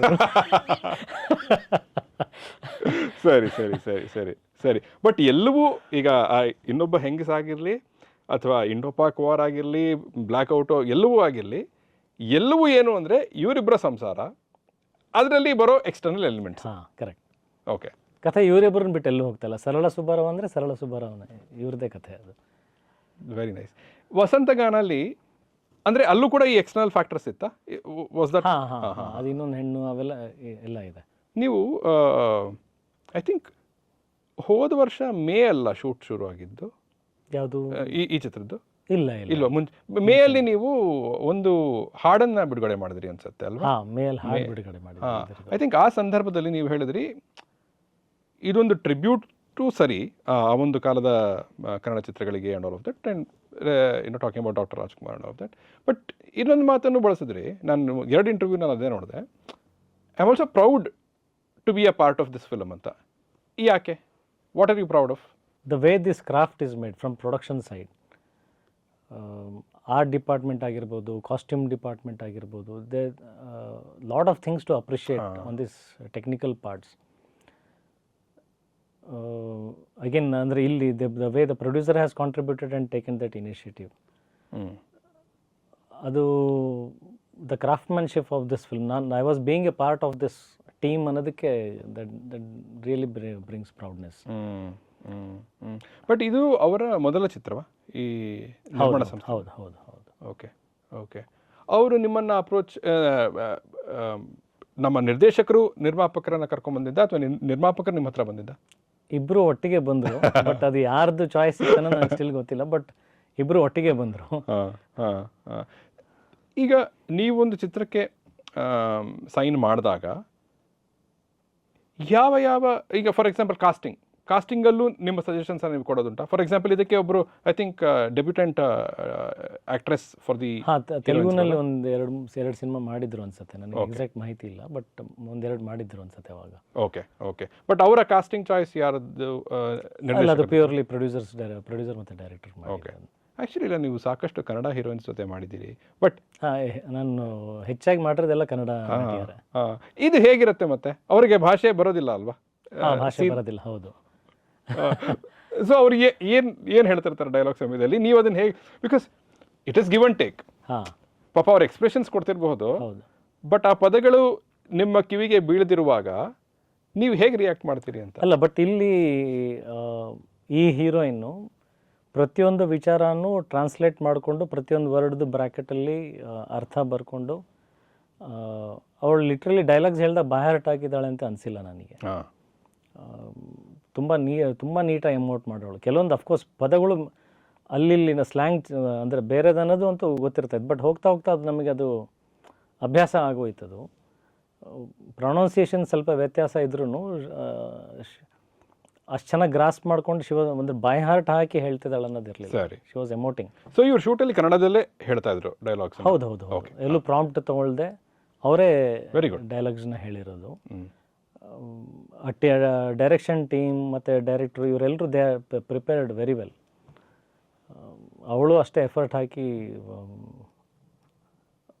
Very hard worker. ನಾನು ತುಂಬ ಖುಷಿ ಆಯಿತು. ಅಂದರೆ ಬೇರೆ ಲ್ಯಾಂಗ್ವೇಜ್ನವಳು ಹೆಂಗಪ್ಪ ಅಂತ ಸ್ಟಾರ್ಟಿಂಗ್ ನನಗೆ ಒಂದು ಇನ್ಸೆಕ್ಯೂರಿಟಿ ಫಿಯರ್ ಇತ್ತು ನನಗೆ. ಹೆಂಗೆ ಅಂದರೆ ಇದು ಕಾದಂಬರಿ ಆಧಾರಿತ ಸಿನಿಮಾ ಮಾಡ್ತಾರೆ, ನೀವು ಅವರೇ ಚಿತ್ರ ಸ್ಪಷ್ಟವಾಗಿ ಕನ್ನಡ ಮಾತಾಡಿದ್ರೆ ಚಂದ, ಹೆಂಗಪ್ಪ ಇದು ಅಂತ ನನಗಿತ್ತು. ಅದು ಹೋಗ್ತಾ ಹೋಗ್ತಾ ಅವಳ ಡೆಡಿಕೇಶನ್ ನೋಡಿ, ಆಮೇಲೆ ಅವಳು ಅದರಲ್ಲಿ ಅಂದರೆ 1 ದಿನ 2 ದಿನ 3 ದಿನ ಮೇಲೆ ಅವಳಿಗೆ ಆ ಕ್ಯಾರೆಕ್ಟ್ ಪಾತ್ರ ನೀಟಾಗಿ ಅರ್ಥ ಆಗೋಯ್ತು. ಸೊ ಮಾತಾಡೋಕ್ಕೆ ಸ್ಟಾರ್ಟ್ ಮಾಡಿದ್ಲು ಅವಳು. ಸೊ ಖುಷಿ ಆಯಿತು, ತೊಂದರೆ ಇಲ್ಲ. Okay okay. You have done enough films, ಸಾಕಷ್ಟು ಚಿತ್ರಗಳನ್ನು ಮಾಡಿದ್ದೀರಿ ಈಗ. ಆ್ಯಂಡ್ ಇದನ್ನು ನಾನು ಒಂದು ಆರ್ಟಿಸ್ಟಿಕ್ ರೀತಿಯಲ್ಲೇ ಕೇಳ್ತಾ ಇದ್ದೀನಿ. ಇಷ್ಟು ಚಿತ್ರಗಳನ್ನು ಮಾಡಿರೋದ್ರಿಂದ ಶೂಟಿಗೆ ಹೋದಾಗ ಆ ಹೀರೋಯಿನನ್ನು ನೀವು ಮೊದಲನೇ ಸಲ ಭೇಟಿ ಆಗ್ತಿದ್ರು ಕೂಡ you are able to bring that chemistry bang on day one. ಯಾಕಂದರೆ ನಾನು ಒಬ್ಬರು ನಟರ ಹತ್ರ ಕೇಳ್ತಾರೆ, ಸಖತ್ ಉತ್ತರ ಕೊಟ್ಟರು, ನಂಗೆ ತುಂಬ ಖುಷಿ ಆಗೋಯ್ತು. ಅವ್ರು ಹೇಳಿದ್ರು, ನಟಿ ಆ್ಯಕ್ಚುಲಿ ಸಾಯಿ ಪಲ್ಲವಿ ಅವ್ರ ಹತ್ರ ಕೇಳಿದಾಗ ಅವ್ರು ಹೇಳಿದ್ರು, ನನಗೆ ಮುಂದೆ ಯಾರಿದ್ದಾರೆ ಕಾಣಿಸೋದೇ ಇಲ್ಲ ನನಗೆ ಅಂತ. ನಾನು ನಿಮಗೆ ಅದನ್ನೇ ಹೇಳೋಣ ಅಂತ ಬಂದೆ. ನನಗೆ ಒಂದು ಮರನೋ ಕಲ್ಲು ಇಟ್ಬಿಟ್ಟು ಮಾಡಿ ಅಂದರೆ ನಾನು ಮಾಡ್ತೀನಿ.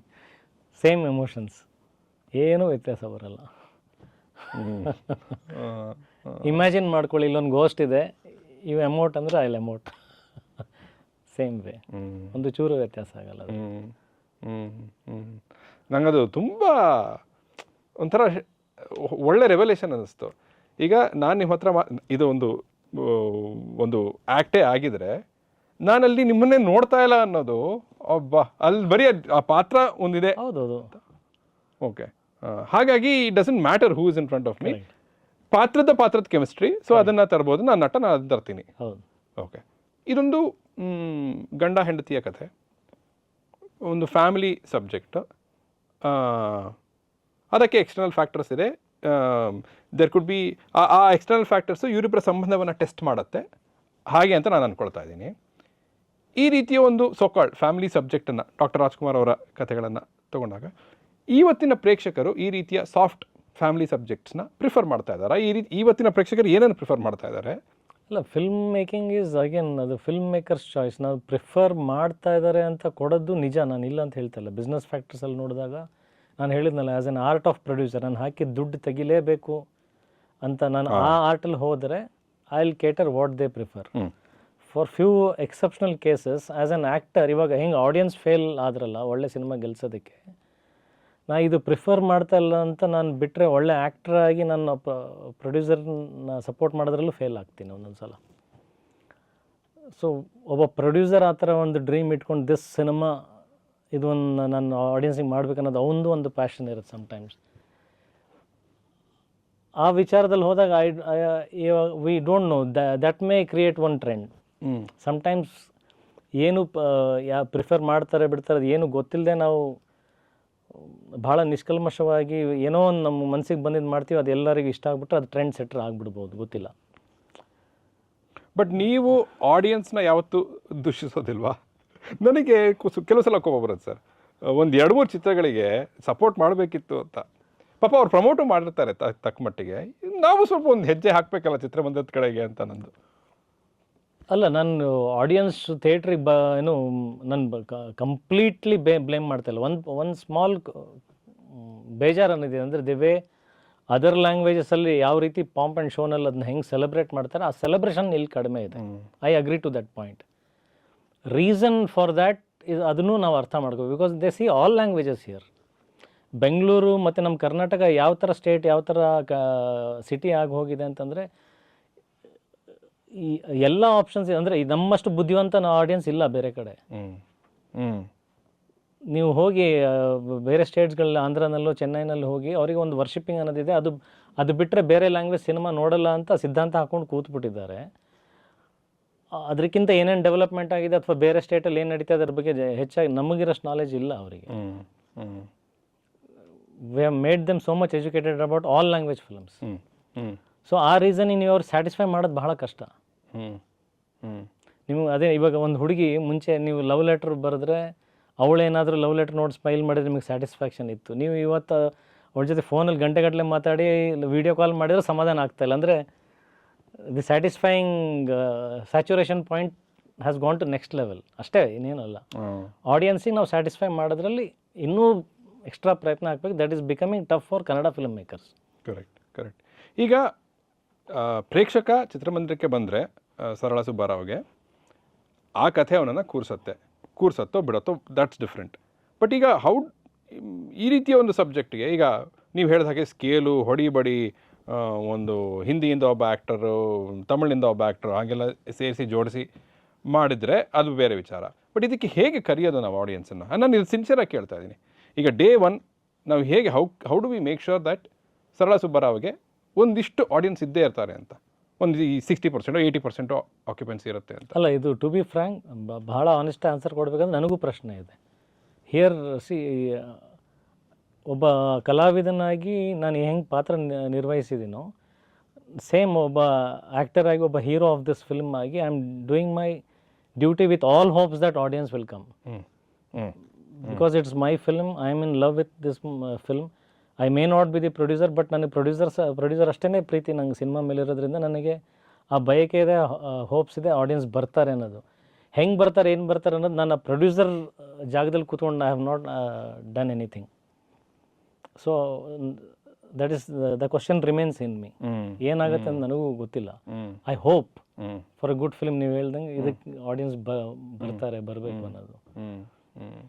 ಬಿಕಾಸ್ ಇದು ಈ ಚಿತ್ರ ನನಗೆ ಅನ್ಸೋದು ಆ ಕನ್ನಡತನವನ್ನು ಹೊಂದಿರುವಂಥ ಚಿತ್ರ, ಕಾದಂಬರಿ ಆಧಾರಿತವಾದ್ರಿಂದ ಅಥವಾ ಅದರಿಂದ ಒಂದು ಇನ್ಸ್ಪಿರೇಷನ್ ತೊಗೊಂಡಿದ್ದೀರ. ಇದು ಒಂದು ಹೊಸ, ಬಿಕಾಸ್ ರಜನಿಕಾಂತ್ ಅವ್ರು ಯಾವಾಗಲೂ ಸ್ಟೇಜ್ ಮೇಲೆ, ಐ ಥಿಂಕ್ ಅಂಬರೀಷ್ ಅವರ ಯಾವುದೋ ಒಂದು ಫಂಕ್ಷನಲ್ಲೂ ಯಾವಾಗಲೂ ಹೇಳಿದರು, what he is missing in Kannada cinema. ಇದು I think 10-15 years or 20 years ಮುಂಚೆ ನಡೆದ ಇವೆಂಟೇನೋ. ಆಗಲೇ ಅವ್ರು ಹೇಳ್ತಿದ್ದು, ಇಲ್ಲ ಕನ್ನಡದಲ್ಲಿ ಯಾಕೆ ಕಾದಂಬರಿ ಆಧಾರಿತ ಚಿತ್ರಗಳನ್ನು ಮಾಡ್ತಾ ಇಲ್ಲ ಈಗ ಅಂತ. ಸೊ ವಿತ್ ದಿಸ್ ಆ ಒಂದು ಮೂಮೆಂಟ್ ಮತ್ತೆ ಶುರು ಆಗಬಹುದು. ಸೊ ಹಾಗಾಗಿ ನನಗೆ ಜನ ಬರಬೇಕು ಇದಕ್ಕೆ. ವೇಟಿಂಗ್ ಫಾರ್ ಎ ವಂಡರ್, ಒಂದು ಮ್ಯಾಜಿಕ್ ಆಗ್ಬಿಡ್ಬೋದು, ಒಂದು ವಂಡರ್ ಕ್ರಿಯೇಟ್ ಆಗ್ಬೋದು. With all fingers crossed, I am hoping for that wonder ಅಷ್ಟೇ. ಹಾಡುಗಳು ಅಂತ ಬಂದಾಗ ಇನ್ನು ಬಾಕಿ ಹಾಡುಗಳಿದೆಯಾ ಈ ಮೂರನ್ನು ಬಿಟ್ಟು? ಇದ್ದಾವೆ. ಓಕೆ. ಓಕೆ ಓಕೆ ಹಾಂ ನನಗೆ ಪರ್ಸ್ನಲಿ ದುಗಡ ವೇತಕ್ಕೆ ಅಂತ ಒಂದು ಸಾಂಗ್ ಇದೆ, ಅದು ನನಗೆ ಪರ್ಸ್ನಲಿ ಭಾಳ ಇಷ್ಟ ಹಾಡೋದು. ಅದು ಬರುತ್ತೆ ಅಂದರೆ ಅದು ಈಗ ಬಿಟ್ಟಿಲ್ಲ, ಯಾಕಂದರೆ ಸಿನಿಮಾದ ಮೇನ್ ಎಮೋಷನ್ ಆ ಸಾಂಗಲ್ಲಿ ಹೇಳ್ಬಿಡ್ತಾರೆ ಅಂತ ನಾವು ಇನ್ನೂ ಹೊರಗಡೆ ಬಿಟ್ಟಿಲ್ಲ. ಬಟ್ ನನಗೆ ಭಾಳ ಪರ್ಸ್ನಲಿ ಆ ಹಾಡು ಇಷ್ಟ ನನಗೆ. ಓಕೆ ಓಕೆ ಓಕೆ ಬಿಕಾಸ್ ಅದೇ ಐ ಥಿಂಕ್ ಅಜನೀಶ್ ಅವರು ಕೂಡ ಸ್ಟೇಜ್ ಮೇಲೆ ಹೇಳ್ತಾ ಇದ್ರು ದಟ್ ಮತ್ತೆ ಇದರಲ್ಲಿ ಒಂದು ಮೆಲೋಡಿಯಸ್ ಹಾಡುಗಳನ್ನು ತರುವ ಒಂದು ಪ್ರಯತ್ನವೇ ಆಗಿದೆ, ಧಾಮ್ ಧೂಮ್ ಅಂತ ಎಲ್ಲ ಮಾಡ್ಲಿಕ್ಕೆ ಹೋಗಲಿಲ್ಲ ಅಂತ. 3 ಹಾಡುಗಳು ತನ್ನದೇ ಆದ ಒಂದು ಫ್ಲೇವರ್ ಇದೆ. ಇನ್ನೊಂದು ನನಗೆ ಇಷ್ಟವಾಗಿದ್ದು ಏನು ಅಂದರೆ, ಬಿಕಾಸ್ ನನಗೆ ಸ್ವಲ್ಪ ಫಸ್ಟ್ ನಾನು ನೋಡೋದೆ ಸಾಹಿತಿ ಯಾರು ಅಂತ. 3 ಹಾಡುಗಳಿಗೆ ಇಲ್ಲಿವರೆಗೂ ಬಂದ ಇದಕ್ಕೆ ಹಾಡುಗಳಿಗೆ ಬೇರೆ ಬೇರೆ ಸಾಹಿತಿಗಳೇ. ಒಂದಕ್ಕೆ ತ್ರಿಲೋಕು, ಒಂದಕ್ಕೆ ನಾಗೇಂದ್ರ ಪ್ರಸಾದ್ ಅವರು, ಇನ್ನೊಂದಕ್ಕೆ ಕವಿರಾಜ್ ಅವರು ಕರೆಕ್ಟ್. ಅದೇ there is a goodness about this film ಅಂತ ನನಗೆ ಅನ್ಸೋದು. ಆ್ಯಂಡ್ ಕನ್ನಡತನ ಇದೆ. ಅದನ್ನು ಹೇಳುವಾಗ ಈಗ ನನಗೆ ಈ ಥಾಟ್ ಕೂಡ ಬಂತು, ಮೈಸೂರಿನಲ್ಲೇ ಇದನ್ನು ಸೆಟ್ ಮಾಡಿದ್ದಕ್ಕೆ ಒಂದು ಕಾರಣ ಇದೆಯಾ? ಹಾಂ, ಹೌದು. ಅಂದರೆ ಆ ರೆಟ್ರೋ ಫೀಲ್ ಅನ್ನೋದು ಸ್ಟಿಲ್ ಆ ಸಿಟಿನಲ್ಲಿ ಉಳ್ಕೊಂಡಿದೆ. ಆ ಕ್ಲೀನ್ಲಿನೆಸ್, ನಾವೇನಾದರೂ ಆ ರೆಟ್ರೋದ್ದು ಎಕ್ಸ್ಟೀರಿಯರ್ ಶೂಟಿಂಗ್ ಮಾಡಬೇಕಂದ್ರೆ ನಮ್ಗೆ ಇವತ್ತು ಕೂಡ ಟ್ರಾಫಿಕ್ ಕಂಟ್ರೋಲ್ ಆಗಿರ್ಬೋದು, ಏನಂತಾರೆ ಎಂಟಿನೆಸ್ ಇನ್ನೂ ಪಾಸಿಬಲ್ ಇದೆ ನಿಮಗೆ. Early mornings, late evenings, still ಹಾಗೆ ಪೀಸ್ಫುಲ್ಲಾಗಿ ಉಳ್ಕೊಂಡಿದೆ ಸಿಟಿ ಅದು. ಕರೆಕ್ಟ್. ಈಗ ನಾವು ಹಾಡುಗಳಲ್ಲಿ ನೋಡಿದ್ವಿ, ಈಗ ಆ ಚಾರಿಯಟ್ ಇದೆ, ಹಾರ್ಸ್ ಟಾಂಗಾ ಇದೆ, ವೇಷಭೂಷಣಗಳು, ಲುಂಗಿ ಹಾಕ್ಕೊಳ್ಳೋದಾಗಲಿ ಅಥವಾ ನೀಟಾಗಿ ಜಲ್ಡ್ ಹೇರ್ ಆಗಲಿ ಅಥವಾ ಇಂಗ್ಲೀಷ್ ಪ್ರೊಫೆಸರ್ ಲುಕ್ ಆಗಲಿ, ಈ ಕಡೆ ಇವ್ರಿಗೆ ಮನೆಯಲ್ಲಿ ಲುಕ್ ಆಗಲಿ, ಆ ತಿಂಡಿ ತಿನಿಸುಗಳಾಗಲಿ, ಅದರಲ್ಲೆಲ್ಲ ಇದೆ. ಇದನ್ನು ಮೀರಿ ಆಥೆಂಟಿಸಿಟಿಯನ್ನು ಹೇಗೆ ತರೋದು ನಾವು ಆ ಪೀರಿಯಡ್ದು? What does the story? ಈಗ ಸರಳ ಸುಬ್ಬರಾವಲ್ಲಿ ಇದೆಲ್ಲ ಕಣ್ಣಿಗೆ ಕಾಣುವಂಥದ್ದು, ಬಟ್ ಅದನ್ನು ಮೀರಿ ಕೂಡ ಆ ಪೀರಿಯಡ್ಗೆ ಕರ್ಕೊಂಡು ಹೋಗುವ ಒಂದು situations sir, situations and the bondage, the way you express. ಇವತ್ತು ಅದೇ ನಾನು ಹೇಳಿದ್ನಲ್ಲ, ಈ ಫೋನ್ ಬಂದಿದೆ, ಸಾಕಷ್ಟು ಟೆಕ್ನಾಲಜಿ ಬೆಳ್ಕೊಂಡಿದೆ. ಆಮೇಲೆ ಆ ಪಿಕ್ಚರ್ನಲ್ಲಿ ಒಬ್ಬ ಗಂಡ ತನ್ನ ಹೆಂಡತಿ ಕೊಟ್ಟಿರ್ತಕ್ಕಂಥ ಟೈಮ್, ಲೈವಾಗಿ ಅವಳ ಜೊತೆಗೆ ಖುದ್ದಾಗಿ ಇರುವಂಥ ಆ ಟೈಮ್ ಪ್ರೆಸೆನ್ಸ್, ಆ ಸ್ಕೇರ್ಸಿಟಿ ಇವತ್ತಿಲ್ಲ. ಸೊ ನಿಮಗೆ ಅದೊಂದು ಫ್ಯಾಂಟಸಿ ಅನಿಸುತ್ತೆ ಇವತ್ತಿನ ಜನ ನೋಡಬೇಕಾದ್ರೆ. ಸೊ ನಿಮಗೆ ಸಿನಿಮಾನಲ್ಲಿ ಅಪಾರ್ಟ್ ಫ್ರಮ್ ಸೆಟ್, ಕಾಸ್ಟ್ಯೂಮ್ಸ್ ಇವೆಲ್ಲ ಬಿಟ್ಟು ಕಾಣಿಸೋದು ನಿಮಗೆ ಅದು presence, the beauty of presence. ಇವಾಗ ನಾವು ಊಟ ಮಾಡ್ತಾನೂ ಪಕ್ಕದಲ್ಲಿ ಕೂತ್ಕೊಂಡಿರ್ತಾರೆ, ಟಿ ವಿ ನೋಡ್ತಿರ್ತೀವಿ, ಮೊಬೈಲ್ ನೋಡ್ತಾ ಊಟ, ಎಲ್ಲರೂ ಫಿಸಿಕಲಿ ಜೊತೆಗಿರ್ತೀವಿ, but in our own world. Here Sarala Subbarao, you will see we are physically present in each other's world. Lovely. So that is the beauty here in Sarala Subbarao. Very nice. ಈ book my ಶೋನಲ್ಲಾಗಲಿ IMDb-ನಲ್ಲಾಗಲಿ ಈ ಚಿತ್ರದ ಬಗ್ಗೆ ಒಂದು ಡಿಸ್ಕ್ರಿಪ್ಷನ್ ಬರೆದಿದ್ದಾರೆ. ಅದರಲ್ಲಿ it ends with a question. ಆ ಡಿಸ್ಕ್ರಿಪ್ಷನ್ನು ಸ್ವಲ್ಪ ಪ್ಯಾರಾಫ್ರೈಸ್ ಮಾಡ್ತಾ ಇದ್ದೀನಿ, ಬಟ್ ಅದು ಏನು ಹೇಳುತ್ತೆ ಅಂದರೆ, ಇವರಿಬ್ಬರು ಕ್ಯಾರೆಕ್ಟರ್ಸ್ ಇದ್ದಾರೆ, ಅವರ ಜರ್ನಿ ಇದೆ, and finally what does a successful marriage truly demand ಅಂತ ಒಂದು ಕ್ವೆಶ್ಚನ್ ಹಾಕಿದ್ದಾರೆ ಡಿಸ್ಕ್ರಿಪ್ಷನಲ್ಲಿ. According to you, what is it? What does a successful marriage truly demand? It's understanding, I think. Understanding and presence. In needed time. ಈಗ just like a friend ಗಾದೆ ಇದೆಯಲ್ಲ, friend in need is a friend indeed. ಆ right ಟೈಮಲ್ಲಿ presence for each other in whatever situation it is, any hardships, anything, presence for each other and understanding why, what, how did whatever happen. That understanding and presence. ಇಲ್ಲ, presence ತುಂಬ ಮುಖ್ಯ. ಇನ್ನು ಚೆನ್ನಾಗಿ ಹೇಳ್ತಾ ಇದ್ದೀರಾ. Understanding ಮನಸ್ಸಿಗೆ ಸಂಬಂಧಪಟ್ಟದ್ದು. Presence is actually physical presence ಬೇಕು. ಅವನೆಲ್ಲೋ ಇದ್ದಾನೆ ಅನ್ನೋ ನಂಬಿಕೆ ಮುಖ್ಯ. ಅವನು ಎಲ್ಲೇ ಇದ್ರೂ ನನಗೆ ಒಳ್ಳೆಯದನ್ನು ಬಯಸ್ತಾನೆ ಅನ್ನೋ ನಂಬಿಕೆ ಮುಖ್ಯ, ಬಟ್ ಫಿಸಿಕಲ್ ಪ್ರೆಸೆನ್ಸ್ ಬೇಕಾಗತ್ತೆ. ಈ ನಡುವೆ ಸಿಕ್ಕಾಪಟ್ಟೆ ಕಡಿಮೆ ಆಗಲ್ಲ. ಫಸ್ಟ್ ಅಪ್ರೋಚ್ ಪರ್ಸನ್ ಅವರೇ ಅಲ್ವಾ? First point of contact. The very ಏನಾಯ್ತು ಅಂದರೆ the first person, immediate person is ನಿಮ್ಮ ಸಂಗಾತಿನೇ ಅಲ್ವಾ? So that is the formula for success. Got it sir. ಈಗ ಕೊನೆಯ ಪ್ರಶ್ನೆ. ನಿಮ್ಮ ಬಗ್ಗೆ ಒಂದು ವಿಕಿಪೀಡಿಯಾ ಪೇಜ್ ಇದೆ, ಅದರಲ್ಲಿ ಕೆಲವು ಮಿಸ್ಇನ್ಫಾರ್ಮೇಷನ್ನು ಇದೆ, ನೀವು ಹೇಳಿದ್ರಿ ಅವ್ರಿಗೆ ಆಫ್ ಕ್ಯಾಮ್ರಾ. ಬಟ್ ಇದು ಒಂಥರ ಇಂಟ್ರೆಸ್ಟಿಂಗ್ ಆಗಿ ಅವ್ರು ಬರೆದ ಹಾಗಿತ್ತು. ಯಾರೋ ಶ್ರಮ ತೊಗೊಂಡು ಬರೆದಿದ್ದಾರೆ ಸರ್ ಇದು. ಅದರಲ್ಲಿ ಒಂದು ಡೈಲಾಗ್, ಎರಡು ಪ್ರಶ್ನೆಗಳು. ಅದರಲ್ಲಿ ಒಂದು ಕಮೆಂಟ್ ತುಂಬ ಚೆನ್ನಾಗಿ ಬರೆದಿದ್ದಾರೆ. ಮೇ ಬಿ ಅವರು ಬೇರೆ ಬೇರೆ ರಿವ್ಯೂಸಿಂದ, ನಿಮ್ಮ ಚಿತ್ರಗಳ ಬೇರೆ ಬೇರೆ ರಿವ್ಯೂಸಿಂದ ತೊಗೊಂಡು ಒಂದು ಸಮರೈಸ್ ಮಾಡಿ ಬರೆದಿರೋದೇನೋ. ಇದಕ್ಕೆ ನೀವೇನು ಉತ್ತರ ಕೊಡಬೇಕು ಅಂತಿಲ್ಲ, ಬಟ್ ಇದ್ರ ಜೊತೆ ಐ ಅಗ್ರಿ ವಿತ್ ದಿಸ್ ಅನ್ನೋದಕ್ಕೆ ಹೇಳ್ತಾ ಇದ್ದೀನಿ. ಅದೇನು ಹೇಳುತ್ತೆ ಅಂದರೆ, ಏನು ಬರೆದಿದ್ದಾರೆ ಅಂದರೆ, consistent performer but with uneven scripts ಅಂತ ಬರೆದಿದ್ದಾರೆ. I think I agree with it. I also agri sir. Because ನಿಮ್ಮ ಪರ್ಫಾರ್ಮೆನ್ಸ್, ಅದೇ ನಾನು ಹೇಳ್ತೇನೆ, ಅಲ್ಲ ನಾನು ಆನೆಸ್ಟಿಯಲ್ಲಿ ಚೂಸ್ ಮಾಡಿದ್ದೀನಿ ಅದು ನನಗೆ ಬಿಟ್ಟಿದ್ದು. But I am not saying I am right all the time. So is right. ಅದೇ, ಬಿಕಾಸ್ ನಿಮ್ಮ ಪರ್ಫಾರ್ಮೆನ್ಸ್ನಲ್ಲಿ ಆ ಪಾತ್ರದ ಆನೆಸ್ಟಿ, ಅವನು ಸ್ಟೈಲ್ ಮಾಡ್ತಾ ಇದ್ದಾನೋ, ಕೆಲಸವಿಲ್ಲದೆ ಇದ್ದಾನೋ, ಅಥವಾ ಇಲ್ಲಿ ಇಂಗ್ಲೀಷ್ ಪ್ರೊಫೆಸರ್ ಆಗಿದ್ದಾನೋ, ಹೆಂಡತಿಯನ್ನು ಚೆನ್ನಾಗಿ ನೋಡು, ಆ honesty it comes through.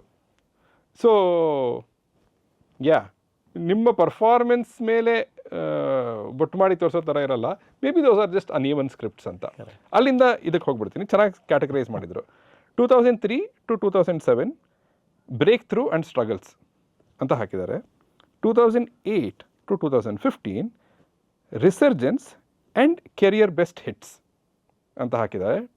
3 to 7 breakthrough and struggles, excuse me and all of that. 8 to 15 resurgence and career best hits, Krishna and stuff. 12 to 18 mixed bag of success ಅಂತ ಹಾಕಿ 2012 to 18. 2019 to present mature roles ಅಂತ ಹಾಕಿದ್ದಾರೆ. ನಿಮಗೆ ಇದೆ ಅದು Google ಅಲ್ಲಿ, ವಿಕಿಪೀಡಿಯಲ್ಲಿ ಹಾಕಿದ್ದಾರೆ. ಓ ಹೌದಾ, ಹಿಂಗೆ ಹಾಕಿದ್ದಾರೆ. ಏನು ಅನ್ಸುತ್ತೆ? 100% ಕರೆಕ್ಟಾಗಿ ಸಮರೈಸ್ ಮಾಡಿದ್ದಾರೆ. ನನಗೆ ತುಂಬ ಖುಷಿ ಆದ ನೋಡಿ, ಯಾರಪ್ಪ ಇಷ್ಟು ಎಫರ್ಟ್ ಹಾಕಿ ಎಲ್ಲ ಮಾಡಿದ್ದಾರೆ. ಚೆನ್ನಾಗಿದೆ ಸರ್ ಆ ಪೇಜ್. ಅದೇ ಮೇ ಬಿ ಕೆಲವು ಮಿಸ್ಇನ್ಫಾರ್ಮೇಷನ್ ಇದೆಯಾ, ನೀವು ಅಲ್ಲಿ ರಿಪೋರ್ಟ್ ಮಾಡಬಹುದು. ಬೈದಿವೆ ರಿಪೋರ್ಟ್ ಮಾಡಿದರೆ ಕರೆಕ್ಟ್ ಮಾಡ್ತಾರೆ ಅಲ್ಲಿ. ಸೊ ಅದೊಂದು. ನಾವು ಈ ಫೇಸಸ್, ಈ 4 ಫೇಸಸ್ ಹೇಳಿದ್ರಲ್ಲ, 2026 ಆನ್ವರ್ಡ್ಸ್ ಏನಾಗಿರಬೇಕು? ಇದಕ್ಕೆ ಒಂದು ಪದವನ್ನು ಅಥವಾ ಒಂದು ವಾಕ್ಯವನ್ನು ಹೇಳೋದಾದರೆ? The best will come out now. So far was all learning experience. Now the best is just started now. Lovely, excellent. ಮತ್ತೆ ನಿಮ್ಮ ನಿರ್ದೇಶನದ್ದು, ನಿಮ್ಮ ಬರವಣಿಗೆದೋ ಬರೋದಿದೆಯಾ ಚಿತ್ರಗಳು? ಹಾಂ ಸರ್, ನಾನು ಸೀರಿಯಸ್ಲಿ ಈಗ ಅಂದರೆ ಮುಂಚೆ ಎಲ್ಲ ಆಸೆ ಇತ್ತು ಡೈರೆಕ್ಷನ್ ಮಾಡಬೇಕು ಅಂತ ಹೇಳ್ತಾ ಇದ್ದೆ. ಈಗ very seriously started working for the script, ನನ್ನ ಡೈರೆಕ್ಷನಿಗೆ ಅಫಿಷಿಯಲಿ ಅನೌನ್ಸ್ ಮಾಡೋದಕ್ಕೆ. ಬಟ್ ಅದಕ್ಕೆ ಸರಿಯಾದ ನಿರ್ಮಾಪಕರು ಸಿಗಬೇಕು. ಏನೋ ಒಂಚೂರು ದೊಡ್ಡದು ಮಾಡೋಣ ಅಂತ ಒಂದು ಆಸೆ ಬಂದಿದೆ. Please yes. ಸೊ ಬಿಗ್ಗರ್ ಸ್ಕೇಲಲ್ಲಿ ಆ ಥರದ್ದು ಒಂದು ನಿರ್ಮಾಪಕರು, ಆ ಥರ ಒಂದು ಸಂಸ್ಥೆ ಸಿಕ್ಕರೆ ಡೆಫಿನೆಟ್ಲಿ ಒಂದು ದೊಡ್ಡ ವಂಡರ್ಸ್ ಮಾಡಬೇಕು ಅನ್ನೋದು ಒಂದು ಕನಸಿದೆ. That's happening. ಲವ್ಲಿ. ಸೊ 2026ಅಲ್ಲಿ ಇನ್ಯಾರಾದರೂ ರಿಲೀಸ್ ಇದೆಯಾ? ಹಾಂ, ಇನ್ನೊಂದು ರಿಲೀಸಿಗೂ ರೆಡಿ ಆಗ್ತದೆ. ಐ ಥಿಂಕ್ 2 ಬರ್ಬೋದು ಅನಿಸುತ್ತೆ. ಓಹ್ ನೈಸ್. 2 ಬರ್ಬೋದು. ನೈಸ್. ಲವ್ಲಿ. ಸರಳಾ ಸುಬ್ಬಾರಾವ್, ನಾನು ಹೇಳ್ದಂಗೆ there's a lot of goodness that we can already sense. Plus 14ನೇ ಫೆಬ್ಬು ವ್ಯಾಲೆಂಟೈನ್ಸ್ ಡೇ, ಇದು 12ನೇ ಫೆಬ್ಬಿಗೆ ಬರ್ತಾ ಇದೆ. ಇದನ್ನು ನೋಡಿ ಲವರ್ಸ್ ಎಲ್ಲರೂ ಪ್ರೇರಣೆ ತಗೊಂಡಿದ್ರಿಂದ ಅವರು ಚಿಲ್ಡ್ರನ್ಸ್ ಡೇ ಕರೆಕ್ಟ್ 9 ತಿಂಗಳಾಗುತ್ತೆ. But let them be, doctor Rajkumar ಅವರ ಚಿತ್ರಗಳ ಹಾಗೆ let this fix a lot of families, let this create a lot of families ಅಂತ ಆಶಿಸ್ತಾ, all the very best sir. Thank you. And thank you for your lovely interview sir. Thank you so much. Thank you sir.